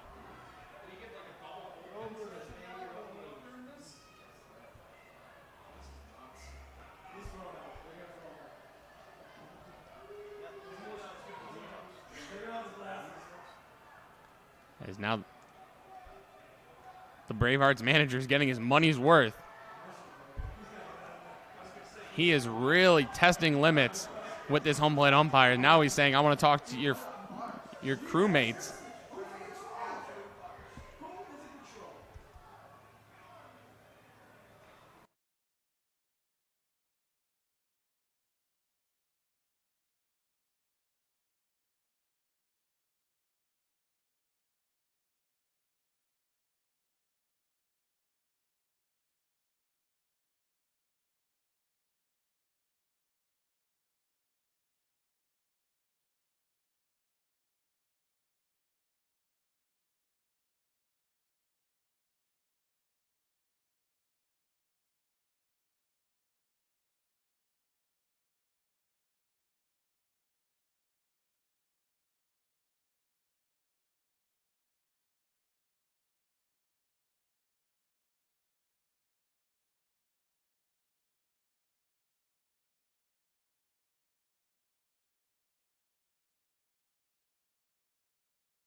We apologize for any inconvenience here at Muzzy Field. From what we've been told, do not quote me on anything I say within the next 30 seconds, the game from now will be played under protest, and we will come back with as much information as we have when we get it. But from now, we will take a break from Muzzy because, along with you, we have no idea what's going on.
0-1 pitch. Beal will pop it up towards first base. Chelly at the line will make the catch for the second out.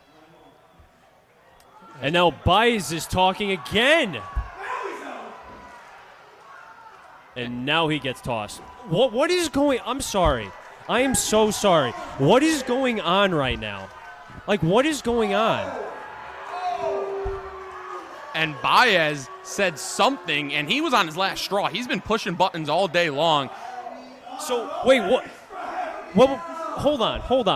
What I don't understand is, why was he able to make a pitch, then say what he wanted, and then have a new pitcher come in? That doesn't make any sense. Well, I think he was tossed after the pitch. I think the dugout... But still, though, why would you make a pitch, get the out? I don't understand that. What is going on right now? There's no control in this game. No control. So does this pitcher have I know with an injury, the pitcher has as much time as needed to warm up. He had 20 minutes to throw between all this. This is bad. This is bad. This is bad. This is a bad luck for the league and both teams involved. I mean, this is bad. As the Bravehearts have been saying quite a bit to the umpires. Back on the field, though, the new pitcher for the Bravehearts, number 35, Jack Moynihan. Remember, he threw the no-hitter in Game 2. As I think you have to warn both. You have to calmly go to both teams' managers and say, listen, your teams have to shut it from here on out. Any word will be an automatic ejection. I think that's the only way you have any type of control over this game, because right now you got nothing if you're these umpires. Ricciardi has been chirping. There's been a couple Blues players been chirping. I don't know who exactly. But there's been chirping on both sides, and I honestly think umpires need to find a way to gain control if there's even a chance at that anymore.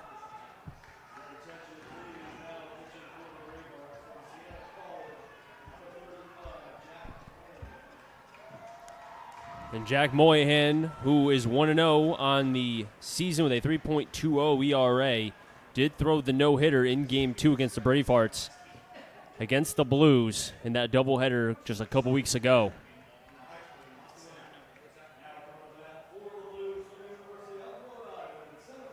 Runner on second still is Lasky. Inning started with Zeke Diamond, which feels like a long time ago. Diamond flew out to center field. Lasky singled to right, and then a balk was called not even 2 pitches after. And that's what created this havoc from there.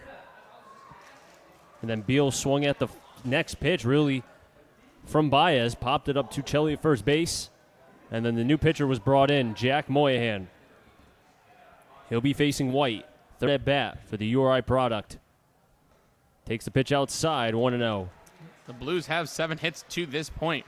That has not been the problem. It's been stringing them together with men on base and coming up with that big 2-out hit. Tying run is on third base. That's Jordan Lasky. The 1-0. Outside, 2-0.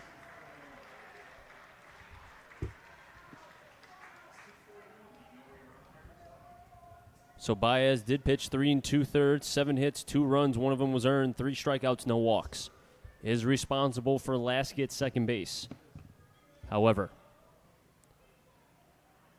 the 2-0 to White. Takes a strike, 2-1.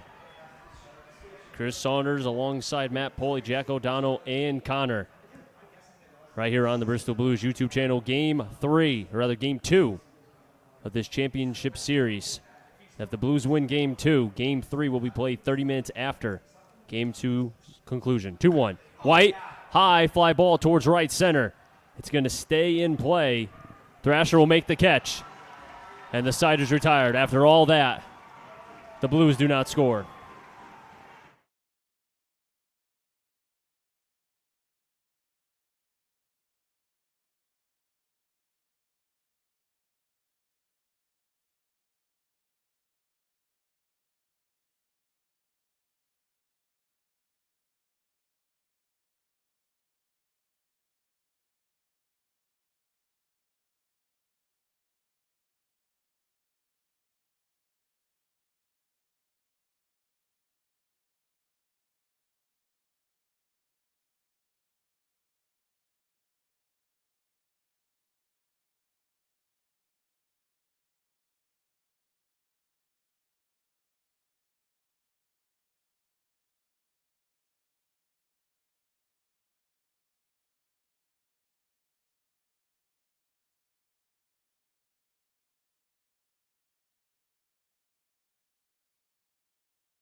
Top of the 5th, Martin, Ricciardi, Thrasher. If any of them get on, Rice.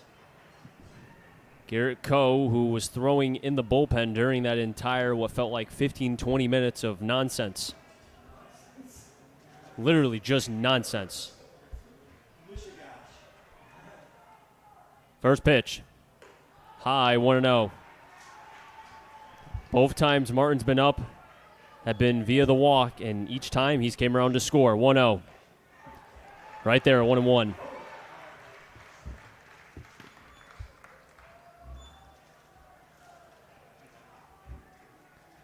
The 1-1 to Martin. 1-2. Coe with 3 Ks thus far. Looking for his 4th.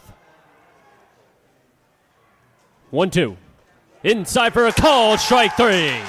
The 4th K for Coe. And impressive after what was a long layoff. The young lefty looks to be on his game now.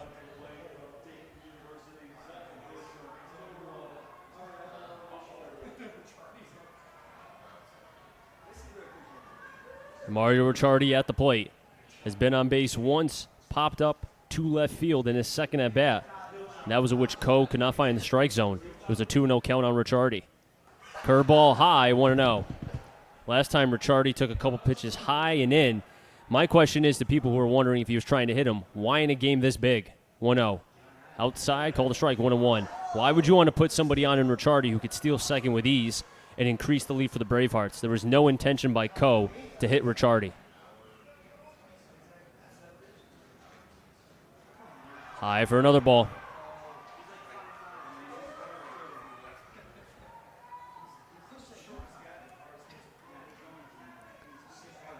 Pitch coming outside for a ball. And Ricciardi's on via the walk.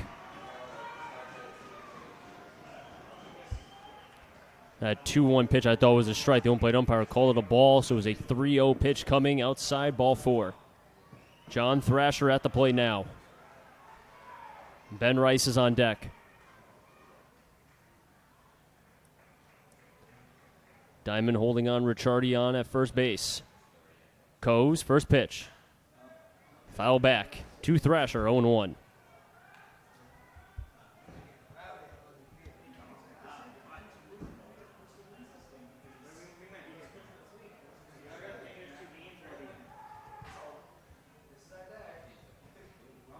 The 0-1.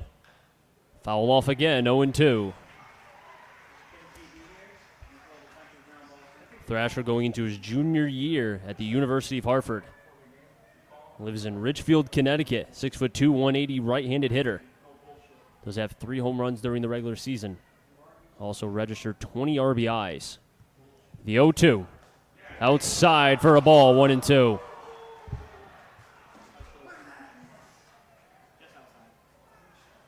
As Tommy Hughes is warming up in the bullpen for the Blues. Coe is holding. 1-2. Curveball outside, same spot as the fastball, but call the ball again, 2-2.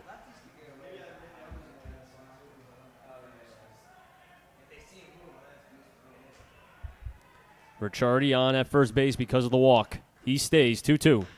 Over to short. Can they turn 2? There's 1. On to first. Scoop play by Reynolds. Double play. And Coe is showing emotion.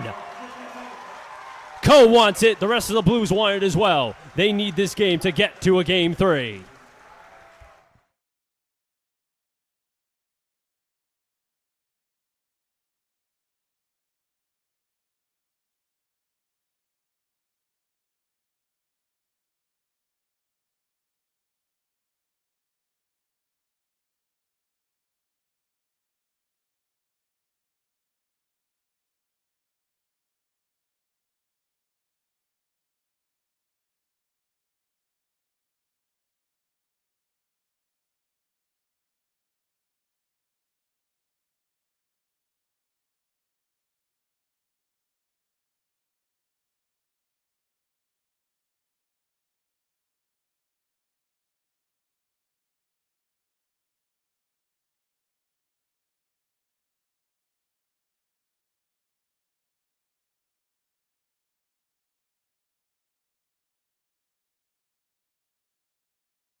an update as to what happened in the bottom half of the fourth inning. In the FCBL and a lot of baseball leagues, if a coach or somebody from the dugouts visits the mound more than once, the second time it forces a pitching change. The pitching coach for the Bravehearts came out to the mound to talk to Angelo Baez. He then stepped off the dirt circle and then re-entered the dirt circle, therefore ruling a second mound visit, forcing Baez out of the game. But the league ruled that Baez must finish the batter he was in the middle of, which was Christian Beal's at-bat, which is why he was forced out of the game after Beal popped out to the first baseman. So that is why Baez was removed from the game, because of the 2 mound visit rule that forces a pitcher to come out of the game, not an ejection of Angelo Baez. But then he was able to disrespect the Blues by doing what he did. It makes no sense, though. It really doesn't. And I would say that for the Blues, if a Blues player did the same thing. You disrespect the opposing team, the fans, and everything else by acting like that. Maves at the plate. First pitch swing, fouls it back, 0-1. And you could say I'm biased. That's your opinion. Maves, Miller, Reynolds. Vatham get on Dwayne. Maves 0 for 2 with 2 Ks, both looking. And surprisingly enough, all on 3-2 pitches. Maves goes the other way, but fouls it back again.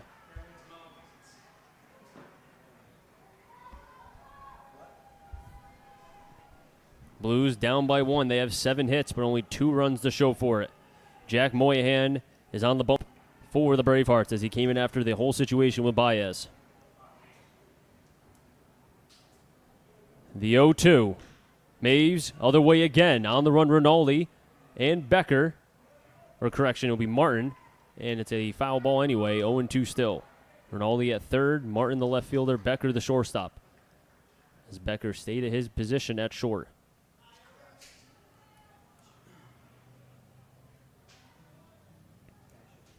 My question is, after all of that, what could both these teams be feeling right now? Moynihan will step off.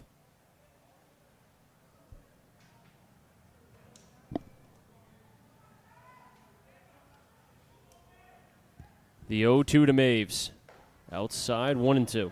Well, my question now is, because it was a mound visit ruling that got Baez out of this game, not an ejection, does that mean he technically is eligible for Game 2 if they wanted to?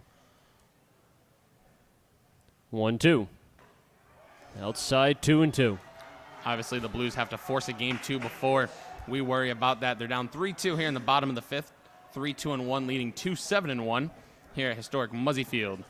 Maves looking for his first hit in his third at-bat. The second baseman for the Blues here in Game 2. 2-2. Just got a piece and fouled it back.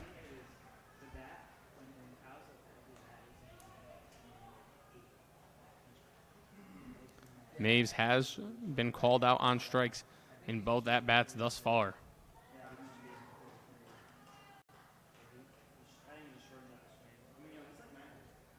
Maves choking up on the 2-2 pitch.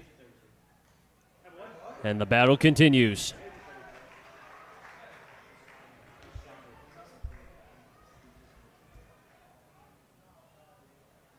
Moynihan, 6'1", 205, going into his freshman year at Siena College from Massachusetts.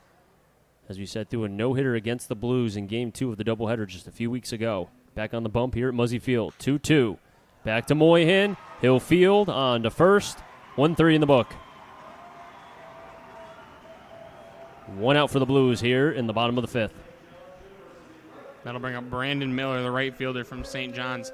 2 singles, stolen base, and a run scored thus far in this game. So he has been a spark plug for the Blues in the 3-hole in their lineup. See if he can get something going here in the bottom of the fifth. 1 out. Obviously does have the potential to tie this game with 1 swing. Brandon Miller did get a hit, stole second, and came around to score back in the third inning. First pitch to Miller. It's low for a ball, 1-0.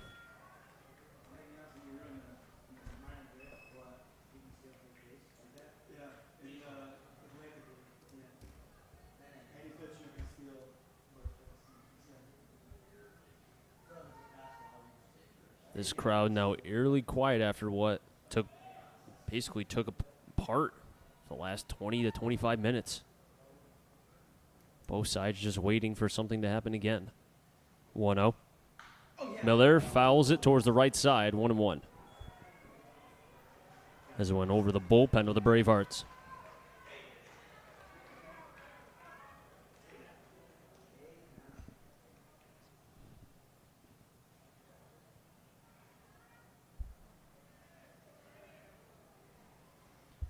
Moynihan going from the windup, 1-1. Over a ball, 2-1. Reynolds is on deck.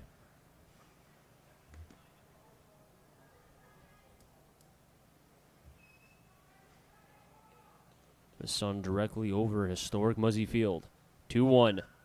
Miller towards left center. On the run is Johnson. Coming in will make the catch. 2 down for the Bravehearts. Ball that was hit off the end of the bat by Miller, slicing away.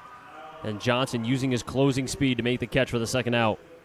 Trevor Johnson, I can see why he's in this Bravehearts lineup. He has not been good with the bat in the postseason, but they're covering a lot of ground, making a nice play, retiring Brandon Miller for the first time today. As Chris mentioned, off the end of the bat, slicing away from Johnson, but really doing a great job covering ground. Reynolds will take a pitch outside, 1-0. Reynolds has been on base both times, stole second base on a delayed steal. Back in the third. 1-0. 1-1.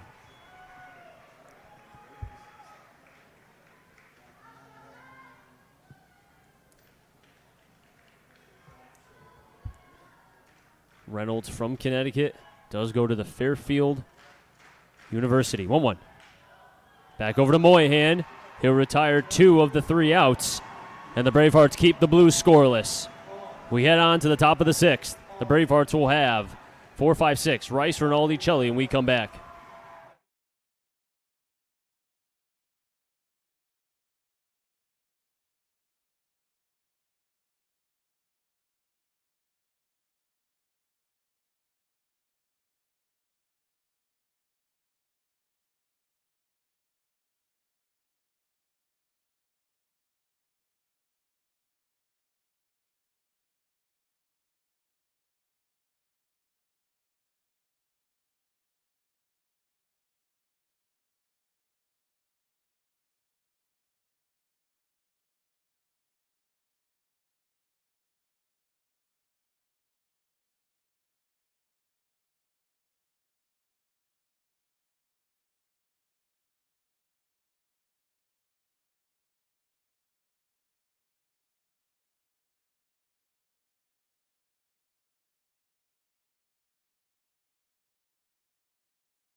Top of the 6th, 4, 5, 6. Rice, Rinaldi, Celli. If any of them get on, Livingston. Garrett Coe still on the bump for the Blues.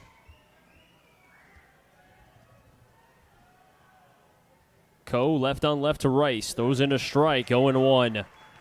So far for Coe has worked 5+ innings, 2 hits, 3 runs, 2 of them earned. Has walked quite a bit, 5. Has struck out 4 as well. Pitches outside, 1-1. That was his 86th pitch. There is action in the Bristol Blues bullpen. That is Tommy Hughes down there warming up. 1-1. Same spot. Call the ball again. 2-1. And Diamond even throwing out his hand saying, where was that pitch, man? As now the chant between the Blues and the Braveheart fans go about. In for a strike, outer half of the plate, 2-2. Rice had an RBI ground out in the first. Reached on an E4 from Kyle Maves in the third. Third at bat for Rice, 2-2. Outside, 3-2. Coe is going to UConn in just a few weeks. Him with Andrew Marrero as well. The big lefty from Lakeside, Connecticut. Pitches inside for a ball. 6th walk from Coe. And Chris Rinaldi will be at the plate next. Hughes still warming up in the bullpen for the Blues. As you said, Matt, the pitch count rising for the left-hander. Next pitch will be number 90. This will be his final start for the Blues in the 2019 season. Outside, called a strike. Arm side fastball away, 0-1.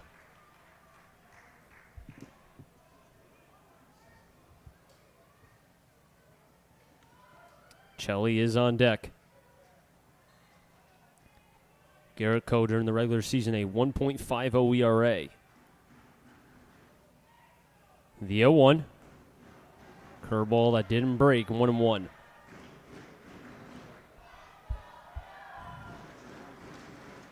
Bravehearts, the number 4 seed in the FCBL. The Blues, the number 2 seed. 1-1. Foul back from Rinaldi, 1-2. The Blues, how did they get here? They had a bye, and they won the decisive Game 3 against the North Shore Navigators. After dropping the first one, they won 2 straight. The Bravehearts, same thing. Won their first game in the wildcard round, went 3 games against Brockton. 1-2. High fastball, 2-2. So both teams having to go to 3 games in their previous matchups to get to this point, the championship series in the FCBL. 2-2. Popped up, left field. Beal having to come in. It will be Diamond at short. That'll make the catch. Going back to first base is Rice.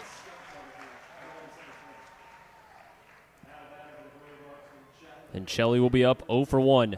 And it looks like Ronnie Palmer is going out. Have not seen a signal yet. Hughes still warming up, and now it has. Garrett Coe will be out of this game. And even though the stats may not look like with the walks and everything, Coe competed in a very college-like environment, in which something he will deal with going forward, as Coe gives a little bit of dabs and whatnot to his teammates. His final start with the Blues. And he battled through this entirety of this game.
New pitcher on the bump, it is Tommy Hughes. Wearing number 24, the right-hander will be facing Chelly with a runner on at first, 1 down.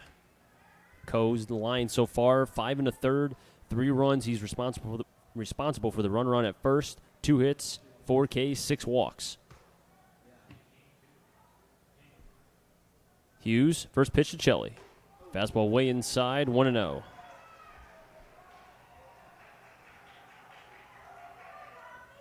Six 165, will be a sophomore at Southern Connecticut.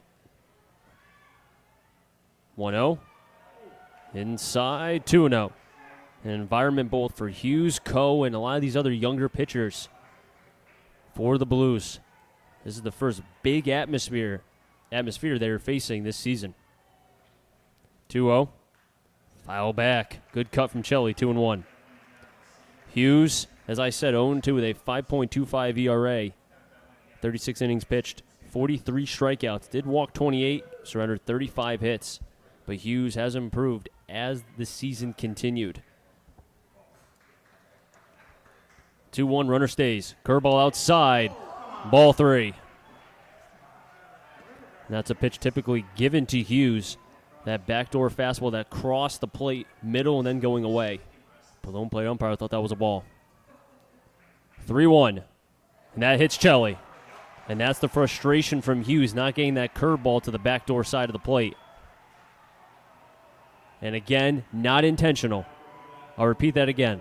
Not intentional.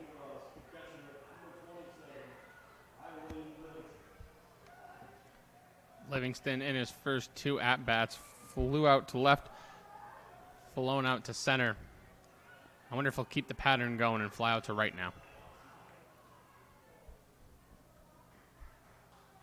First and second, 1 out. Rice on its second, Chelly at first. Livingston, the catcher behind the plate for the Bravehearts. If Worcester wins, they will win their 4th FCBL championship in 6 years. Fastball taken for a strike, 0-1.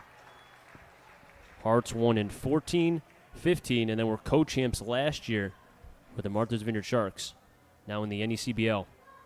As Andrew Marrero is starting to toss in the bullpen with Matt Shane. The 0-1. Fouled back, 0-2.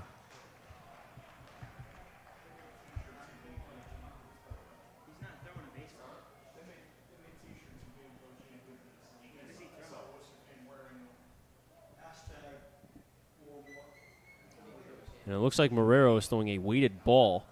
But that typically means getting loose to come in at some point in this game. 0-2 to Livingston. Curveball, fought off. Kyle Meigs having to go back.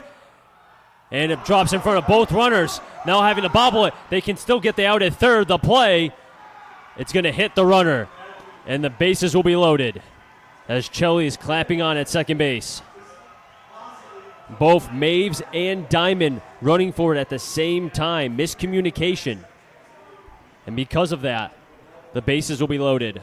Absolute no man's land on that single by Livingston. And now the base is juiced with just 1 out. And Lasky will go out and talk to his right-hander, and the entire infield will come in and chat for the Blues here.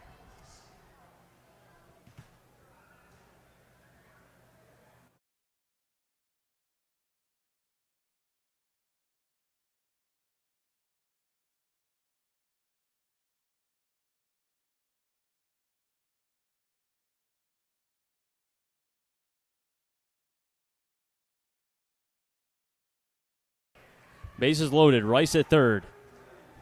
Chelly on at second. Livingston at first. The shortstop at the plate takes a ball. 1-0. Tyler Becker. It's been a whole lot of action through the first 5 1/3 innings here at historic Muzzy Field. 1-0 to Becker. Fouls a pitch off. That might have been ball 2. Instead evens the count 1-1. Corners are in for the Blues. Middle infielders Diamond Maves will turn it. Trevor Johnson is on deck. The 1-1.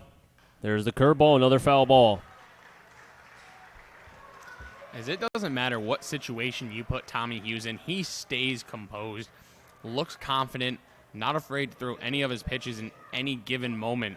That's what you like to see from a pitcher out of your bullpen.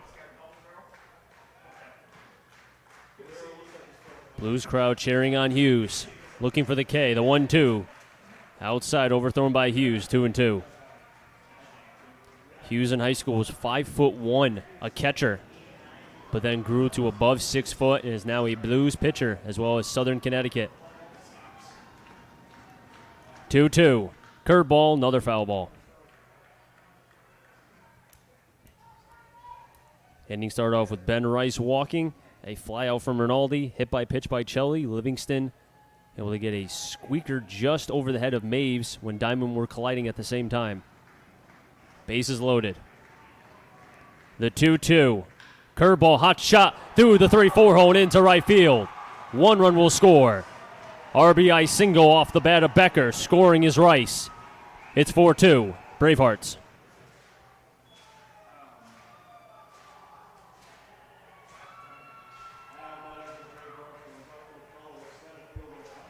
Now Jordy Shiner going out to talk with the right-hander, Tommy Hughes.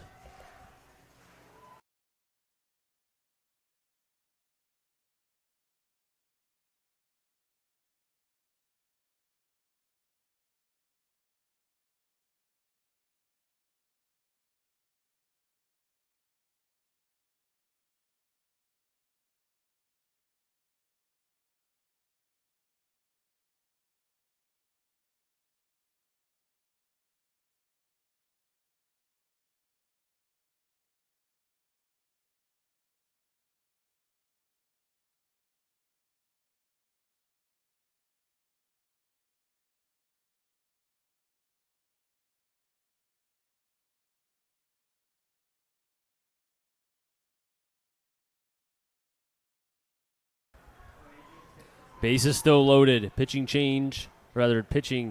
mound visit with the pitching coach is over. Hughes fires in a strike inside, 0-1 to Johnson. As Johnson's asking if that was a strike. Didn't like that call. Johnson, as I mentioned, has been struggling at the plate this postseason. Martin is on deck, the leadoff hitter for the Bravehearts. 0-1. And that's going to hit Johnson. 5th run will score for the Bravehearts. Shelley will come in from third. It's 5-2. Livingston will get to third base. Becker to second. Johnson to first on the hit by pitch. Second hit by batter in this half inning. And Nicholas Martin at the plate.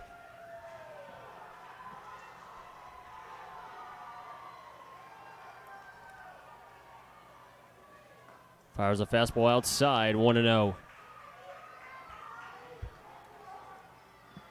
Marrero warming up in the bullpen for the Blues. The 1-0. Popped it up. Reynolds, foul territory. Lasky screaming off. 2 players going for it. And it looks like it'll be Dylan Reynolds who'll make the catch. And I don't know what Martin was asking the whole plate umpire, but either way, he's out. 2 down for the Blues. Runners have to stay on their respective base paths.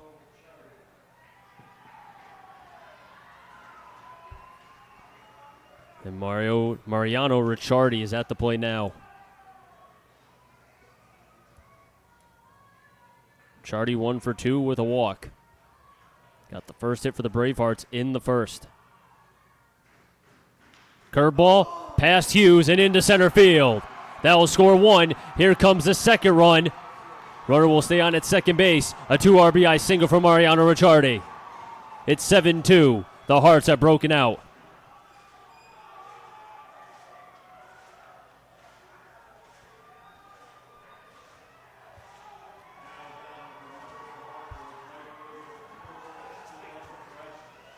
And we will have a mound visit from manager Ronnie Palmer. And it looks like we will have a pitching change. We'll be right back here from Muzzy.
New pitcher on the mound for the Blues. Hughes is out after a third of an inning, gave up 3 runs.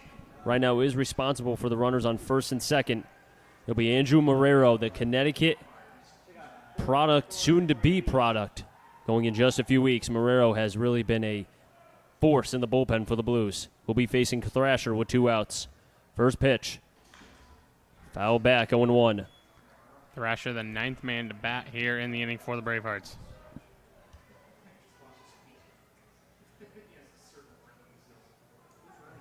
And Marrero, known as he gets the sign from the catcher, will have an interesting move. It's pretty cool, I have to admit. The 0-1. Line shot into left field. Alcione is waving around the runner from third. Here he comes. The ball will be caught up by Duane. And another run scores for the Bravehearts. It's 8-2. That was Johnson who scored. Ricciardi's on at second. RBI single for Thrasher, and the Bravehearts a bat around.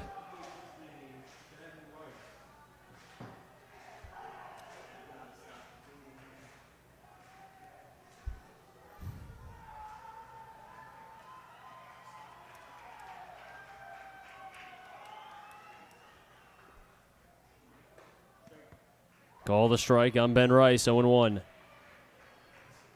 Rice walked in this half inning and came around to score. The 0-1.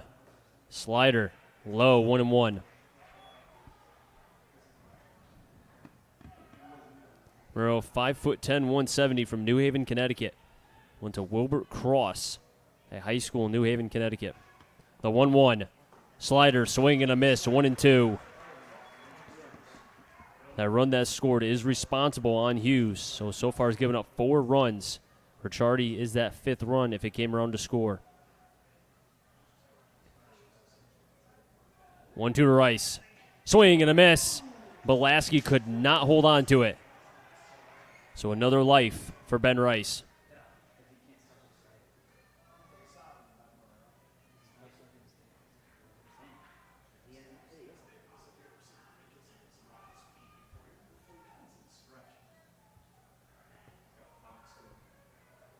One, two. Center field. Austin White has to go back and will make the catch. Austin White, the center fielder, as Andrew Marrero puts up the sign to Lasky. But the Bravehearts do score 5. And they have now an 8-2 lead.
Five, six, seven. Duane, Bass, Diamond. If any of them get on Lasky.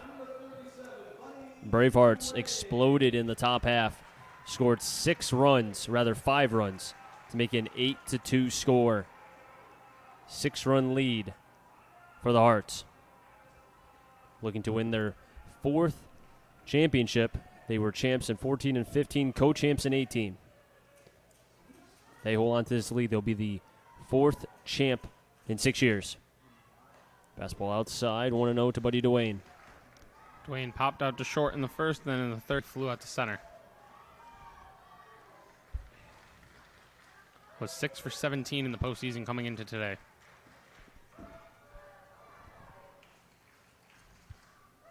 The 1-0. Right field. Thrasher at the warning track, still going, and can't make the play. Hits off the top of the wall. Buddy Dwayne will be on second. A double for Buddy Dwayne to begin the bottom half of the sixth. And it doesn't look great for the Blues, but we've seen them come back. It was game 2 against the Navigators where they came back from a 7-2 deficit. This one's 8-2. But they started that rally in the 7th against the Navs here in the 6th, trying to start now and mount something together here in the bottom half of the 6th inning. And Buddy Dwayne has seen not many pitches in his 3 at-bats. Not many pitches at all. Casey Bass at the plate now, the Lumberjack. Takes pitch outside, 1-0. We know one thing, Matt, too. This team does never gives up, ever.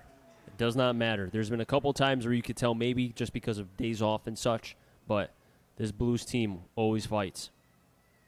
1-0. Bass popped it up towards third base. Rinaldi going over, can't make it. Hit off the fencing near the line at third base. It'll be 1-1. Nice effort by the third baseman, Rinaldi, there. Zeke Diamond is on deck.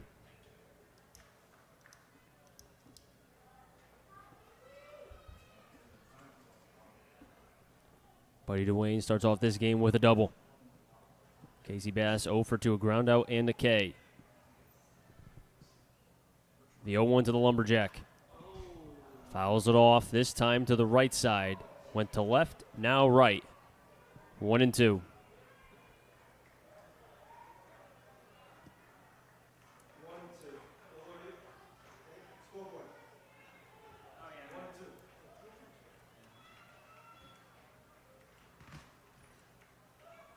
Jack Moynihan comes to the set, fires the 1-2. Bass sends that one towards right. May have a chance to drop, and it won't. The catch made by the center fielder Johnson. Now Buddy Dwayne tagging from third, and he's going to be doubled up. Buddy Dwayne thought the ball dropped, but Johnson made the catch in center field. Sharply hit off the bat of Casey Bass, and just like that, there's 2 down.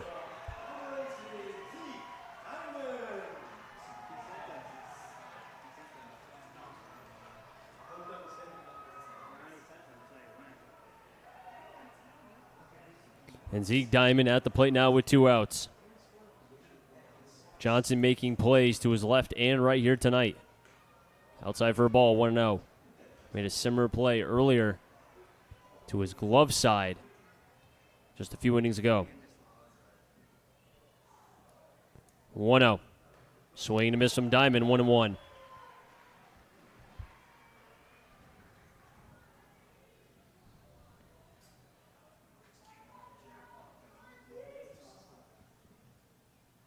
One to Diamond.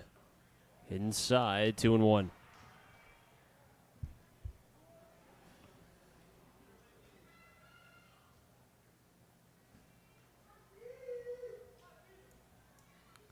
Two one pitch. Popped him up. I'll stay in fair territory. Livingston takes the mask off and will make the catch. Because of the double play. What a nice play by the center fielder Johnson. The Blues go scoreless here.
5, 6, 7, Rinaldi, Chelly, and Livingston. They them get on Becker.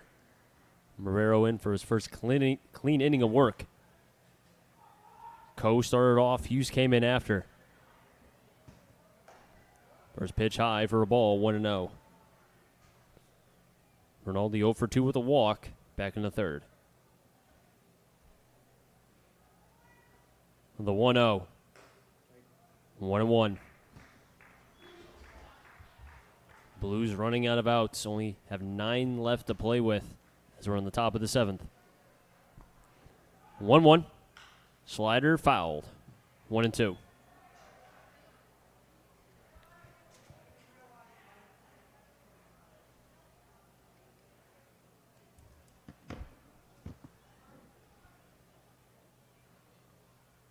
The 1-2. Over to third. Dwayne scoops it on to first. Nice play from Buddy Dwayne. 1 down.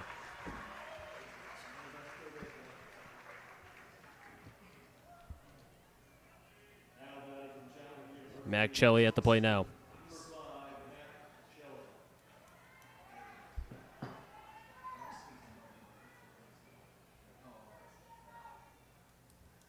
Chelly sees the first pitch. Slider drops it in. Does Marrero 0-1. He walked in the first, struck out swinging in the third. Was hit by a pitch and came around the score in the 6th. A 5-run 6th for the Bravehearts. Breaks his bat. Dwayne tries to make the play in front of Diamond. And that was one that maybe Buddy Dwayne should have just let go.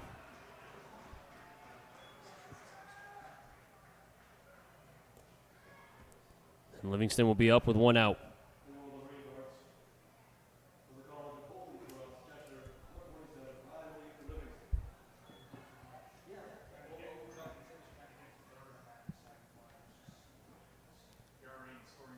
Livingston popped up twice and then reached base in the 6th. And a weakly hit ball to the right center gap that both Diamond and Maves were going after. Marrero's first pitch. A slider in the dirt. Lasky keeps it in front, 0-1. Tyler Becker is on deck. Livingston, the catcher for the Bravehearts, behind home plate tonight.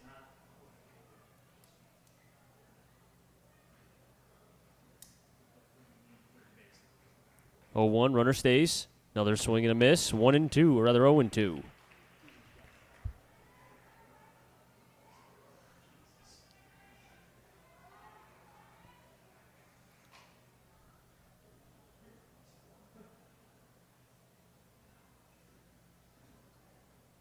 The 0-2.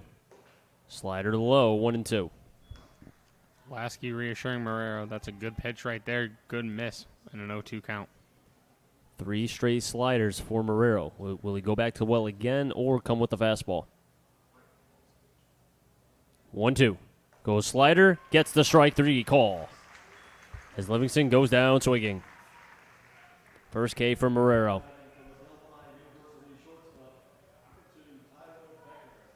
And Tyler Becker will be at the plate now.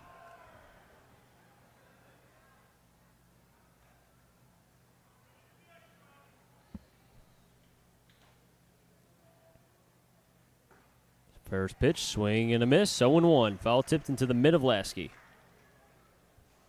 Johnson is on deck. Becker did have the RBI single, and then he came around to score in that big 6th inning. The 0-1. Fastball 0-2. Good stop by Marrero there. Inside corner on Becker. Now Marrero strike away. Has retired 3 of the 4 batters he's faced. Only one to reach was on an error from Dwayne. 0-2. Hot shot over to Maves and makes the catch on the liner. And the Bravehearts go scoreless here.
New pitcher for the Bravehearts will be a 5'11 right-hander from Salem University, Brendan Case.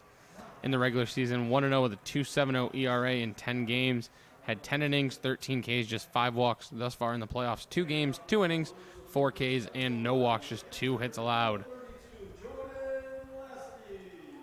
He'll be facing 8-9 then top. Lasky, Beal, and White. Made them get on Kyle Maves. Case will be relieving Moynihan. Went 2 1/3, no earned runs, 1 hit, 0 Ks, and 0 walks.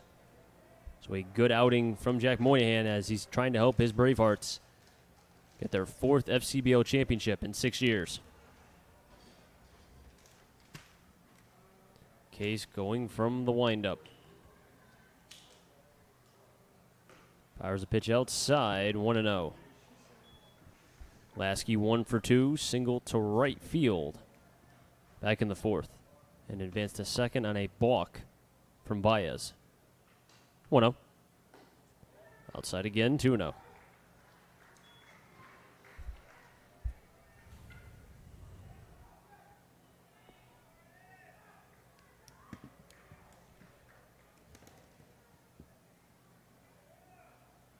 The 2-0. 2-seamer, 2-1.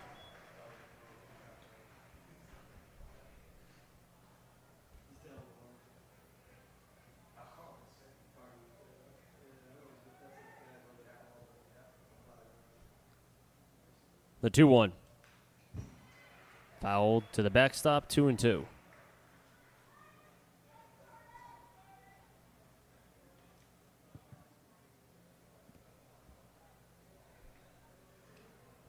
Home plate umpire giving Livingston a little bit more time to be able to regroup after that. And Case is back on the bump. Working on a 2-2 count here to the catcher, Jordan Lasky. 2-2. Off-speed pitch that did nothing, 3-2.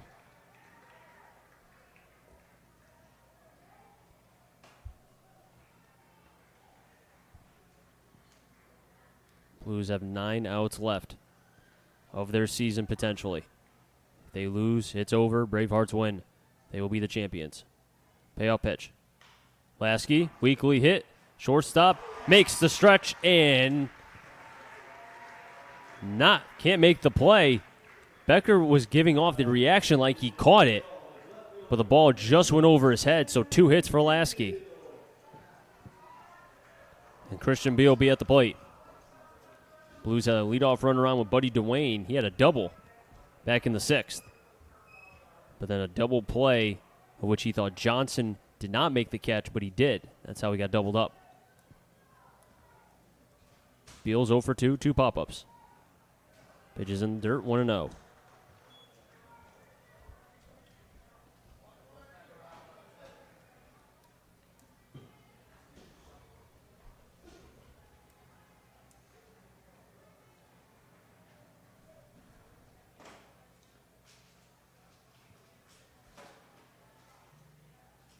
Case to the set, takes a breath, 1-0. Beal pops it up towards right. Thrasher will make the catch, 1 down.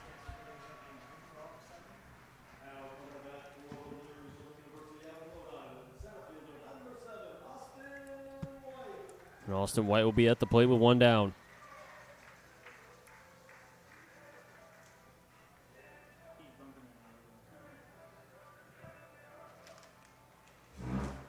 Austin White 1 for 3, had an infield single in the first, stole second, came around the score, and then grounded out and popped up his next 2 at-bats.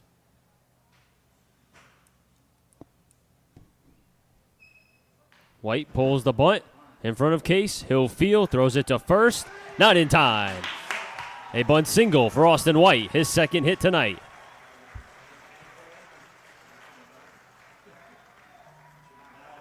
I keep saying tonight. I'm so used to saying tonight. First hit, 2-hit game today. And Kyle Mays will be up. He grounded out back to Jack Moynihan. His last at bat.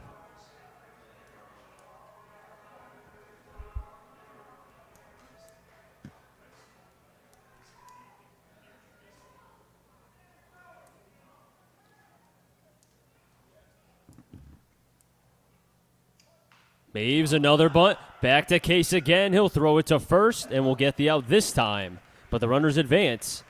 Lasky to third, White to second. Monkey see, monkey do, I guess. I don't think that was an attempted sack bump by any means. I think Mabes was trying to get a hit there. Absolutely, definitely trying to get a hit, but a little bit too close to Case. You really wanted that down the third base line a little bit more. And Brandon Miller will be at the plate.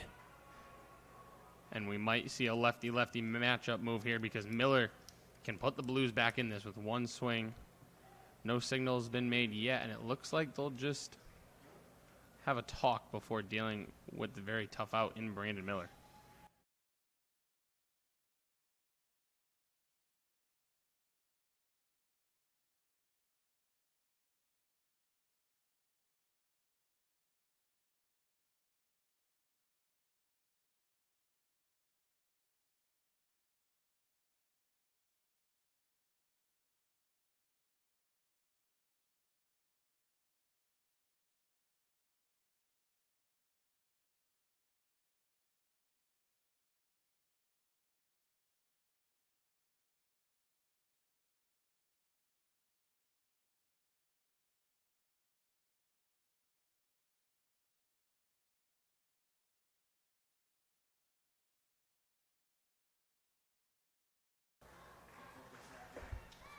Two outs. The mound visit has concluded.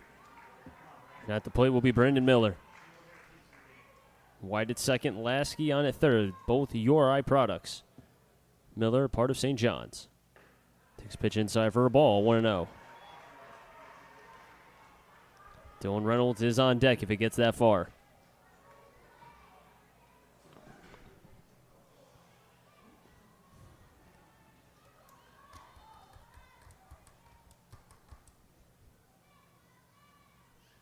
The 1-0. Takes pitch outside, 2-0. Miller did have two singles and a run scored in his first two at-bats before flying out to left center field in his third at-bat back in the fifth inning.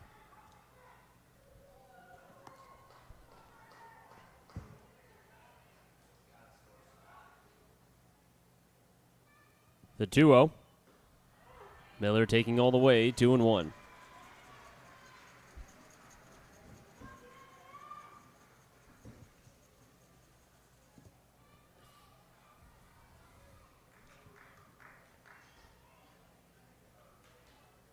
Case on the bump, also known as the mound. 2-1. Miller fouls it back, 2-2. 2 balls, 2 strikes, 2 outs. 8-6-1 for Worcester, 2-10-2 for the Blues. Blues have out-hit Worcester, but the more important category, the runs. Worcester had a big half inning in the 6th. The crowd for the Bravehearts cheering on for a K. Case to the set, 2-2 to Miller. Outside, 3-2. Bravehearts at one point in the season looked to be, as the Blues were, the bottom part of the FCBL, but they found ways to be able to regroup, as did the Blues. Reinforcements came in, health came a factor as well. Next man up mentality for the Blues specifically. And both teams have been playing very well to a point of matching up in the FCBL championship. Payoff pitch. Ball 4.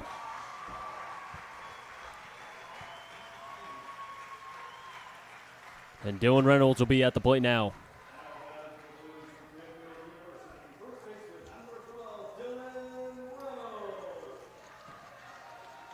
Reynolds 2 for 3 with an RBI in this game.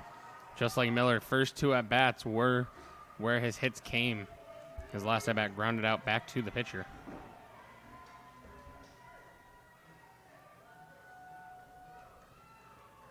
First pitch to Reynolds. Taken for a strike, 0-1. And that was a pitch right there. I wouldn't say it's down the middle, but that's good enough. But you know what? We've seen Reynolds take pitches like that, and then he'll go the other way if the pitch is on the outer half of the plate. The 0-1. Curveball in the dirt, 1-1. Reynolds really has, first maybe week, 2 weeks of the season did not look like the typical Dylan Reynolds self, but has taken that step. As we've said, the launch angle has been something he's worked on, trying to drive the ball more to all fields with that same launch angle. And he's had a fantastic year going in now to his senior year at Fairfield.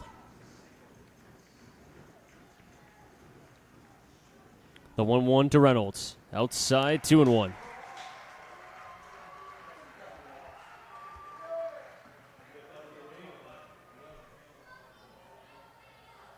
Reynolds also hometown of Hamden, Connecticut. Same thing as another pitcher, or at least close enough, as Brendan Kirk, both from Hamden. 2-1 to Reynolds. High fly ball in the air. Thrasher calling everyone off. Will make the catch, and the Blues strand the bases loaded.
Back for the top of the 8th here at Muzzy. 9 then top for the Bravehearts. Andrew Marrero in for yet another inning of work for the Bristol Blues as they trail 8-2 here at historic Muzzy Field. Bravehearts 6 outs away from an FCBL championship. First pitch into the left center field gap. That's going to be trouble. Johnson, his first hit of the postseason. He touches first. He's rounding, and he'll stay there at second with a double.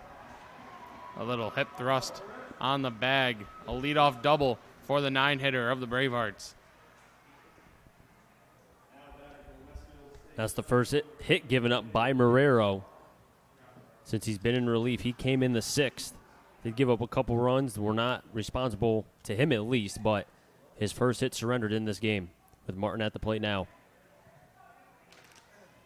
Martin 0 for 2 with 2 walks. Marrero sets and deals.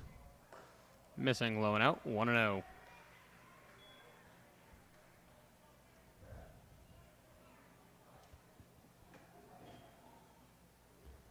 Marrero with that funky set, leg kicking, 1-0 pitch.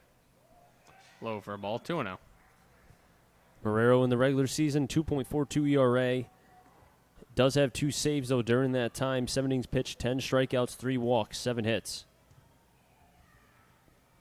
And those runs came in his first 2 appearances against the Bravehearts and Navigators. Since then, all zeros from July 13th on.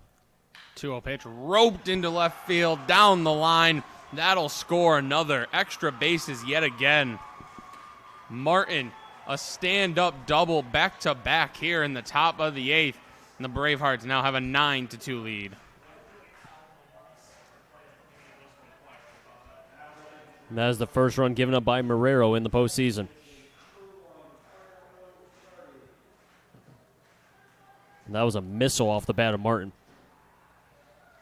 That'll bring up Mariano Ricciardi. Single and a run scored in the first, fly out to left in the 3rd, walk in the 5th, and a 2-run single in the 6th. Takes first pitch here in the 8th. Low and in for a ball, 1-0.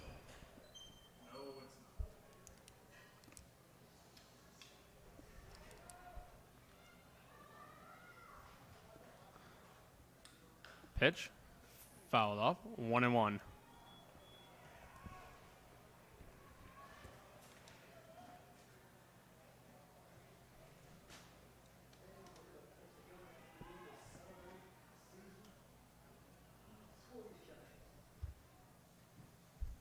One to Ricciardi. Into left center field. Beal on the move. Makes the catch. Runner is tagging. Beal's throw to third will not be in time. So Marrero gets the first out, but the runner Martin tags from second to third with just one away in the eighth.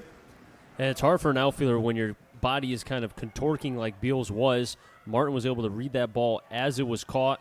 Heads up play to be able to get to third base. As for an outfielder, it's almost impossible to make that throw strong one enough to be able to get that runner. First pitch to Thrasher. Missing for a ball, 1-0. Thrasher, 2 hits and 2 RBIs on the day. Has also flied to left and hit into a 6-4-3 double play. Umpire says he goes. 1-1 now. Infield for the Blues is back. They'll just get the out, give up the run.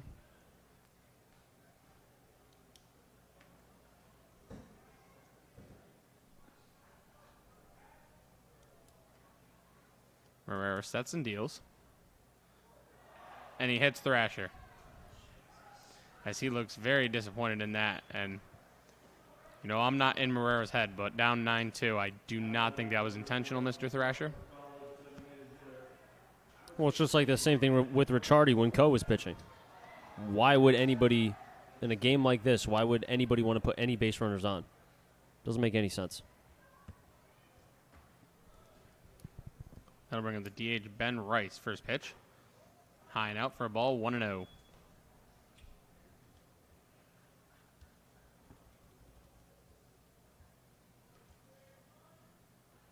Marrero, the funky set. And the 1-0. Flown into right field. That ball is not coming back, and the Bravehearts have a 12-2 lead courtesy of Ben Rice. A 3-run bomb into the parking lot in right, as this one's been all Bravehearts from the get.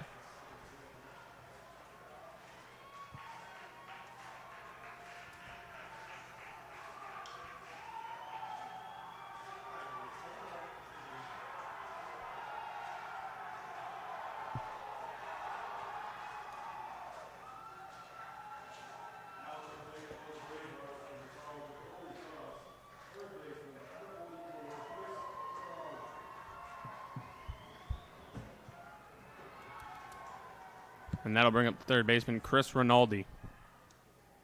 First pitch. Right back up the middle, through for a base hit. And the hits just keep on coming for the Bravehearts.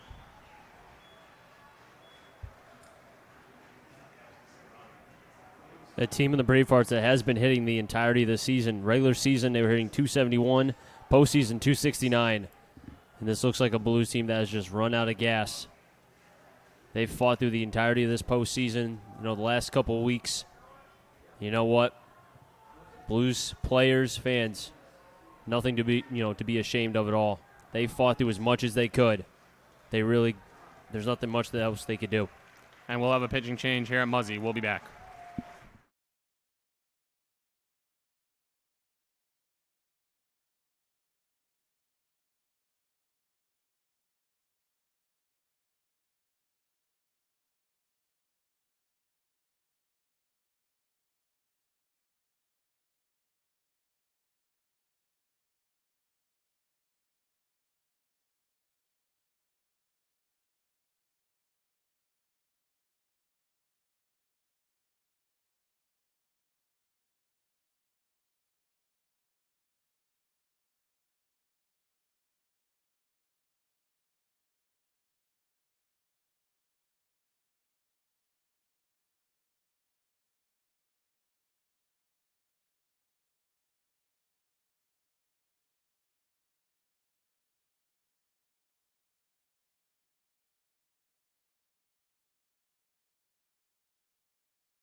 New pitcher for the Bristol Blues, James Judenis.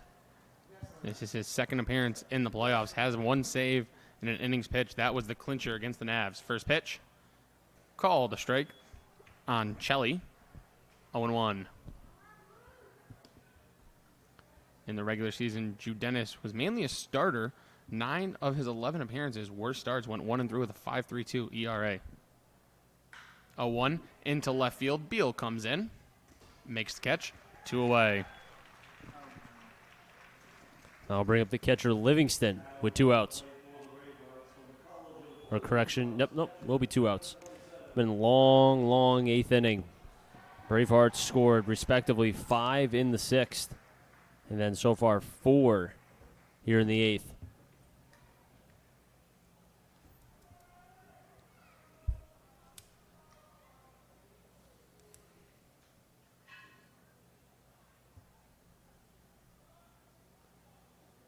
Judenis checks on the runner, then comes set.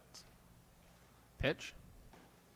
Nice block by Jordan Lasky. I don't know if you want to call that a block, but that's kind of like I'm going to shift my body and hope I can at least touch the ball. Look what I found. But either way, he was able to keep it in front and keep the runner on at first base. Runner on first is Rinaldi. Livingston, the batter. Judenis on the mound. Pitch. Not sure where that one missed. 2-0, though. If Tyler Becker was to come up, he'll be the last batter before the potential batting around for the second time in this game for the Bravehearts.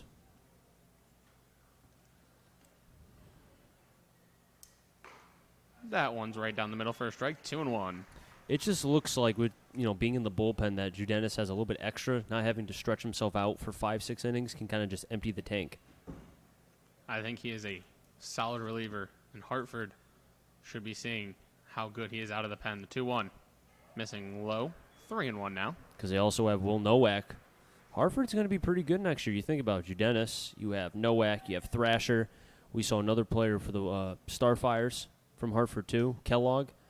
They have a very good team that they're going to be returning this fall. 3-1 pitch. Chop to third. Dwayne waits back. Bare hands. Throw to first. And Buddy Dwayne flashing the skin. The bare-handed play. We go to the bottom of the 8th. All Bravehearts in this one.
Back for the bottom of the 8th. For the Blues, it'll be 5, 6, 7, Dwayne, Bass, Diamond.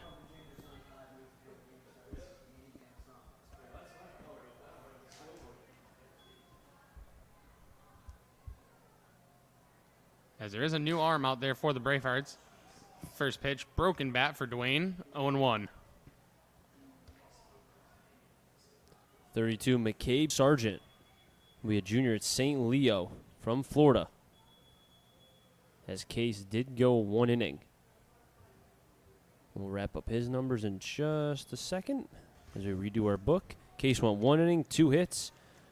Did not surrender any runs. 1 walk and no strikeouts. Did face 6 batters. Dwayne gets a new bat. And awaits the 0-1. Inside for a ball, 1-1. Dwayne 1 for 3. Had a double in his last at bat. Pitch missing low, 2-1 now. Casey Bass behind Dwayne here.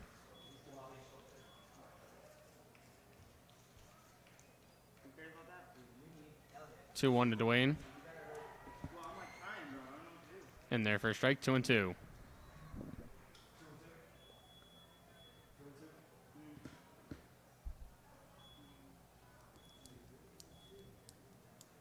Two-two pitch. Missing low, running the count full, 3-2 now.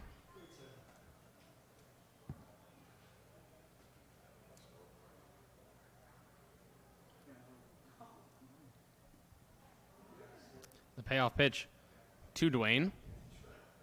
Missing low, and Dwayne works a walk here to begin the bottom half of the 8th inning. And the Lumberjack himself will be up to the plate, which could be potentially his last at-bat with the Blues. Same thing with Buddy Dwayne. Casey Bass is somebody who stuck around through adversity with the Bristol Blues. Had a rough first half of the season, but really picked it up. Always trying to get better, wanted to improve coming here this summer. And he did just that. A nice move by Sargent, almost getting Dwayne. And Casey Bass always has a smile on his face. He's always having fun, loves playing the game of baseball. Pitch, grounded, fielded by Ricciardi, flipped to short for 1. On to first, and it's a double play. 4-6-3 in the book. Just like that, the leadoff walk has been erased. Zeke Diamond at the plate now. Zeke Diamond, a all-star in the FCBL All-Star game. I have to tell you, nice young man, someone that, showed us a lot of respect, as did all the all-stars during the Futures Collegiate All-Star Week, day, however you want to classify it as. It's mainly a day, but it's celebrated as you may choose. But either way, Diamond, a very nice player, and going back to Emory, and I expect a big year from Diamond this fall. First pitch to Diamond, right down the middle for a strike, 0-1. Or this spring, but when he goes back in the fall, I think they'll be pleased with what they've seen through the games, the highlights and everything, but also, too, Diamond as just a player. I mean, you got to think about him, plus Richard Brereton, who just won a championship in his own respected league that he played in. Plus Jack Moore, we wish him, best of health, too, with his shoulder. They have a bright, bright future, that team. Pitch missing inside to Diamond, 1-1 now.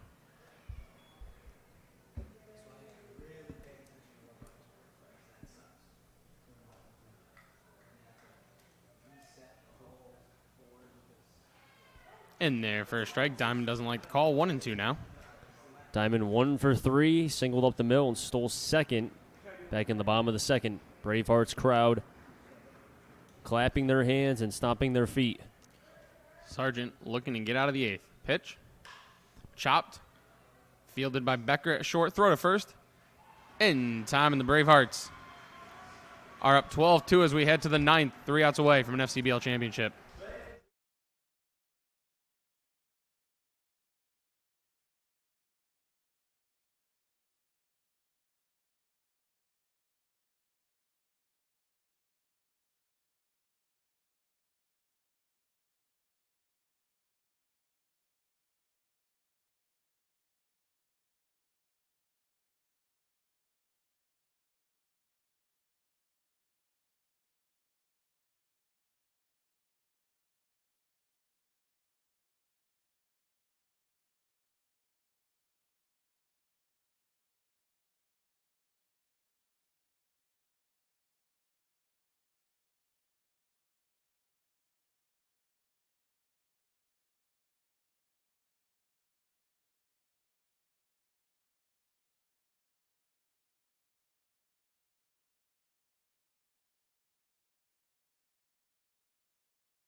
Top of the ninth. 8-9 then top. Becker, Johnson, and Martin. If any of them get on, Ricciardi. Bravehearts 3 outs away from their 4th FCBL championship in 6 years. First pitch from Judenis. Fastball outside. 1-0. Each team with 10 hits. Through a part of the game, the Blues had more hits than the Bravehearts, but now it's tied up at 10 hit-wise. Foul back, 1-1. Becker did have an RBI back in the 6th and came around to score as well. Part of that 5-run top of the 6th. 1-1. Off speed low, 2-1.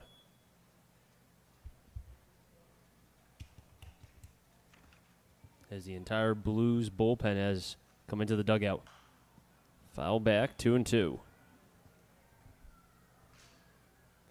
Blues will have in the order 8-9 then top. Lasky, Beal, and White. 2-2. Hit off the top of home plate, and we'll do it again. 2-2, nobody out.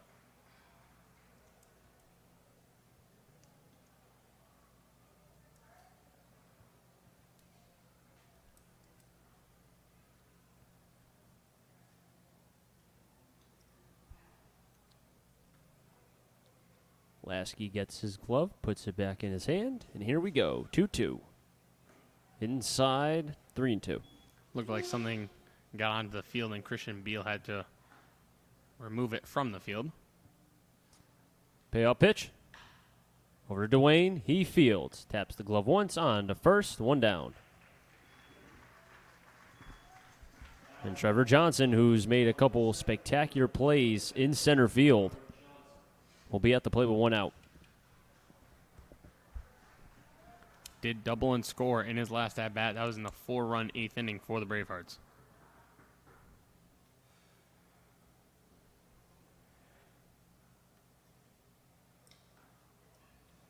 Fastball low. Gets away, no harm. 1-0. Martin is on deck for the Bravehearts. 1-0 pitch. Popped up. He'll stay in play. Who's going to call it? It'll be Reynolds in foul territory. 2 down here in the top of the 9th.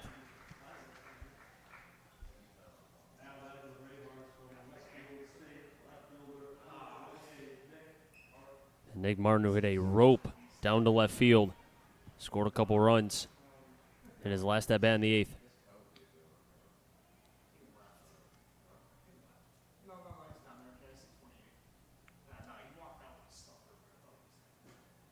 First pitch to Martin.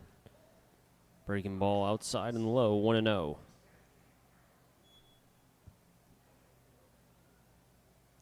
The 1-0. Over to Dwayne.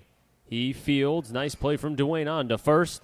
And the side will be retired. A 1-2-3 inning for James Judenis. 3 outs left for the Blues. And the Bravehearts are 3 outs away for them clinching and getting their 4th FCBL championship in 6 years.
Bottom of the ninth, 8-9 then top. Lasky, Beal, White.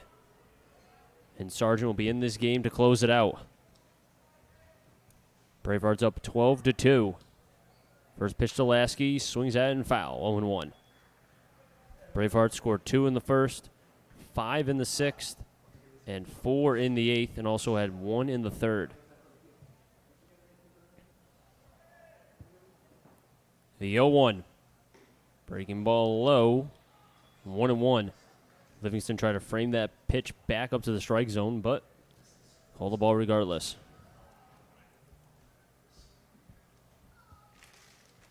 The 1-1. There's the hammer, 1-2.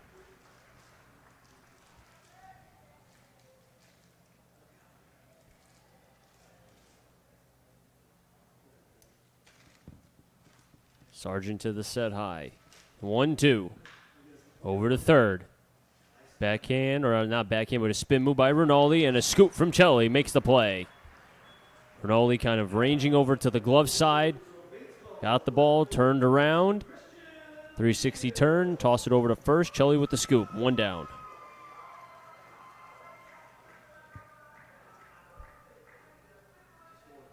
And Christian Beal at the plate now.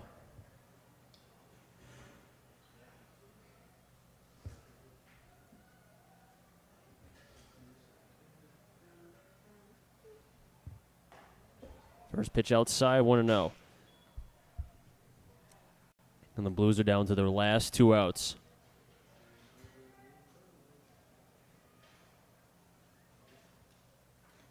Sargent to the set high. There's the curveball, 1-1. As the Braveheart fans are all over the right foul line near the bullpen of their team. Looks like they want to charge the field just as much as the players. 1-2.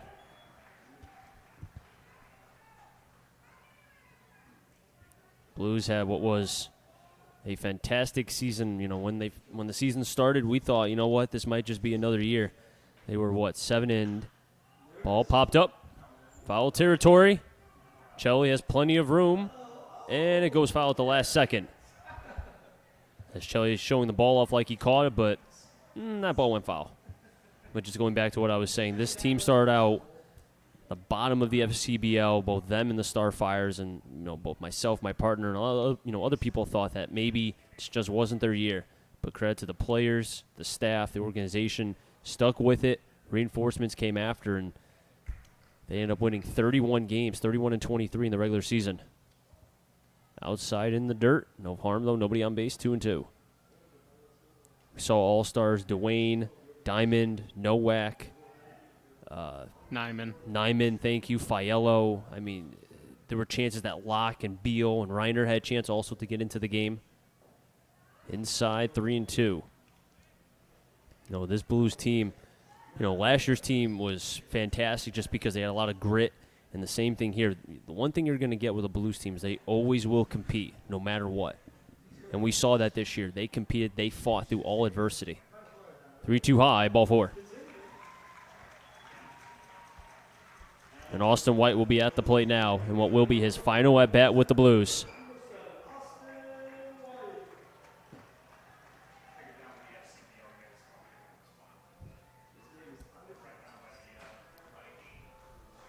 That's obviously not the ending Blues fans wanted, but it has been fun to watch this Blues team overcome adversity,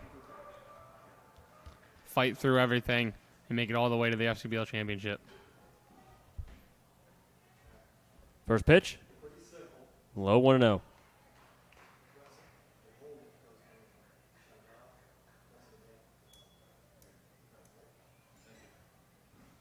Beal on at first. White fouls it back, 1-1. I also have to give a special thanks to Jack O'Donnell, who helped us get on this broadcast every single day. And a lot of credit goes to him. Connor on the field camera, who's here practically every day as well. Austin White with a 1-1 count. Each team with 10 hits.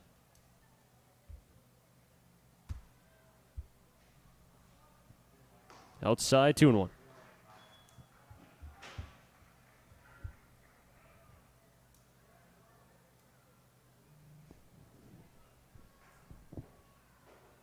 2-1. High for a ball, 3-1. And even in a game that has been, just a ticking, just time ticking for the Blues before the Bravehearts will eventually win this game. Austin White now expanding the strike zone. Ball 4.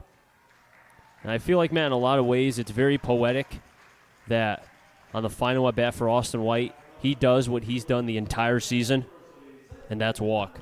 And I'm not saying any disrespect, but that just shows the kind of eye that he has. Led the FCBL in walks, 59 of them during the regular season, and even more in these playoffs. That's what he does. Great eye from the URI product, Austin White. Big things coming in that young man's future. Austin White broke the record in the FCBL for runs and base on balls. As a team, the Blues broke the FCBL record for runs. They scored 345. Breaking ball, call the ball, 1-0. And now Sargent's asking where that pitch is.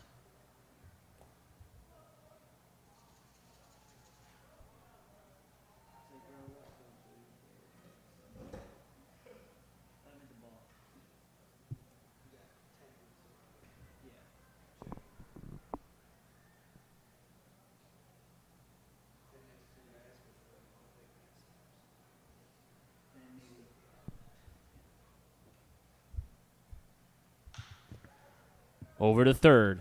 Rinaldi gets on to second for 1 on to first. Not in time. Fielder's choice. And the Blues are down to their last out. White will be out on the fielder's choice. Mays will reach. On to third will be Beal. And Brandon Miller, his last at bat as a Blue. And man, I know you and I, we've talked to him a lot, just like Casey Bass. Always had a smile on his face. Miller, somebody who loves the game. Another kid with a bright young future. And a great human being. A great young man is Brandon Miller. Always had a smile, very polite. Always happy, too. First pitch. Chopped over to second. Ricciardi fields on to first. And there it is. The Worcester Bravehearts have won their 4th FCBL championship in 6 years as they mob behind the mound. Final score. Worcester Bravehearts win 12-2.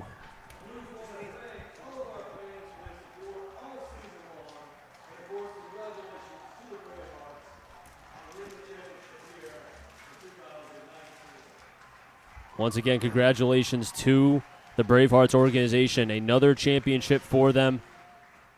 And a team just like the Blues. Both these teams fought through adversity, but the Bravehearts end up overcoming what was a lot, and they win. As a Blues fan and the players, they have nothing to hang their heads low on. Nothing. They fought. They grinded. A lot of people did not think that they would even get past North Shore, but they lost the first game 3-1. They come back in game 2. They win after a long rain delay in game 3. They dealt through so much. They really did. And every single Blues player, we saw contributors like Brendan Kirk, Marrero, Coe, you name it. Guys who were not, Noah Budzik, guys who were not predicted, anticipated to really do much, and they did.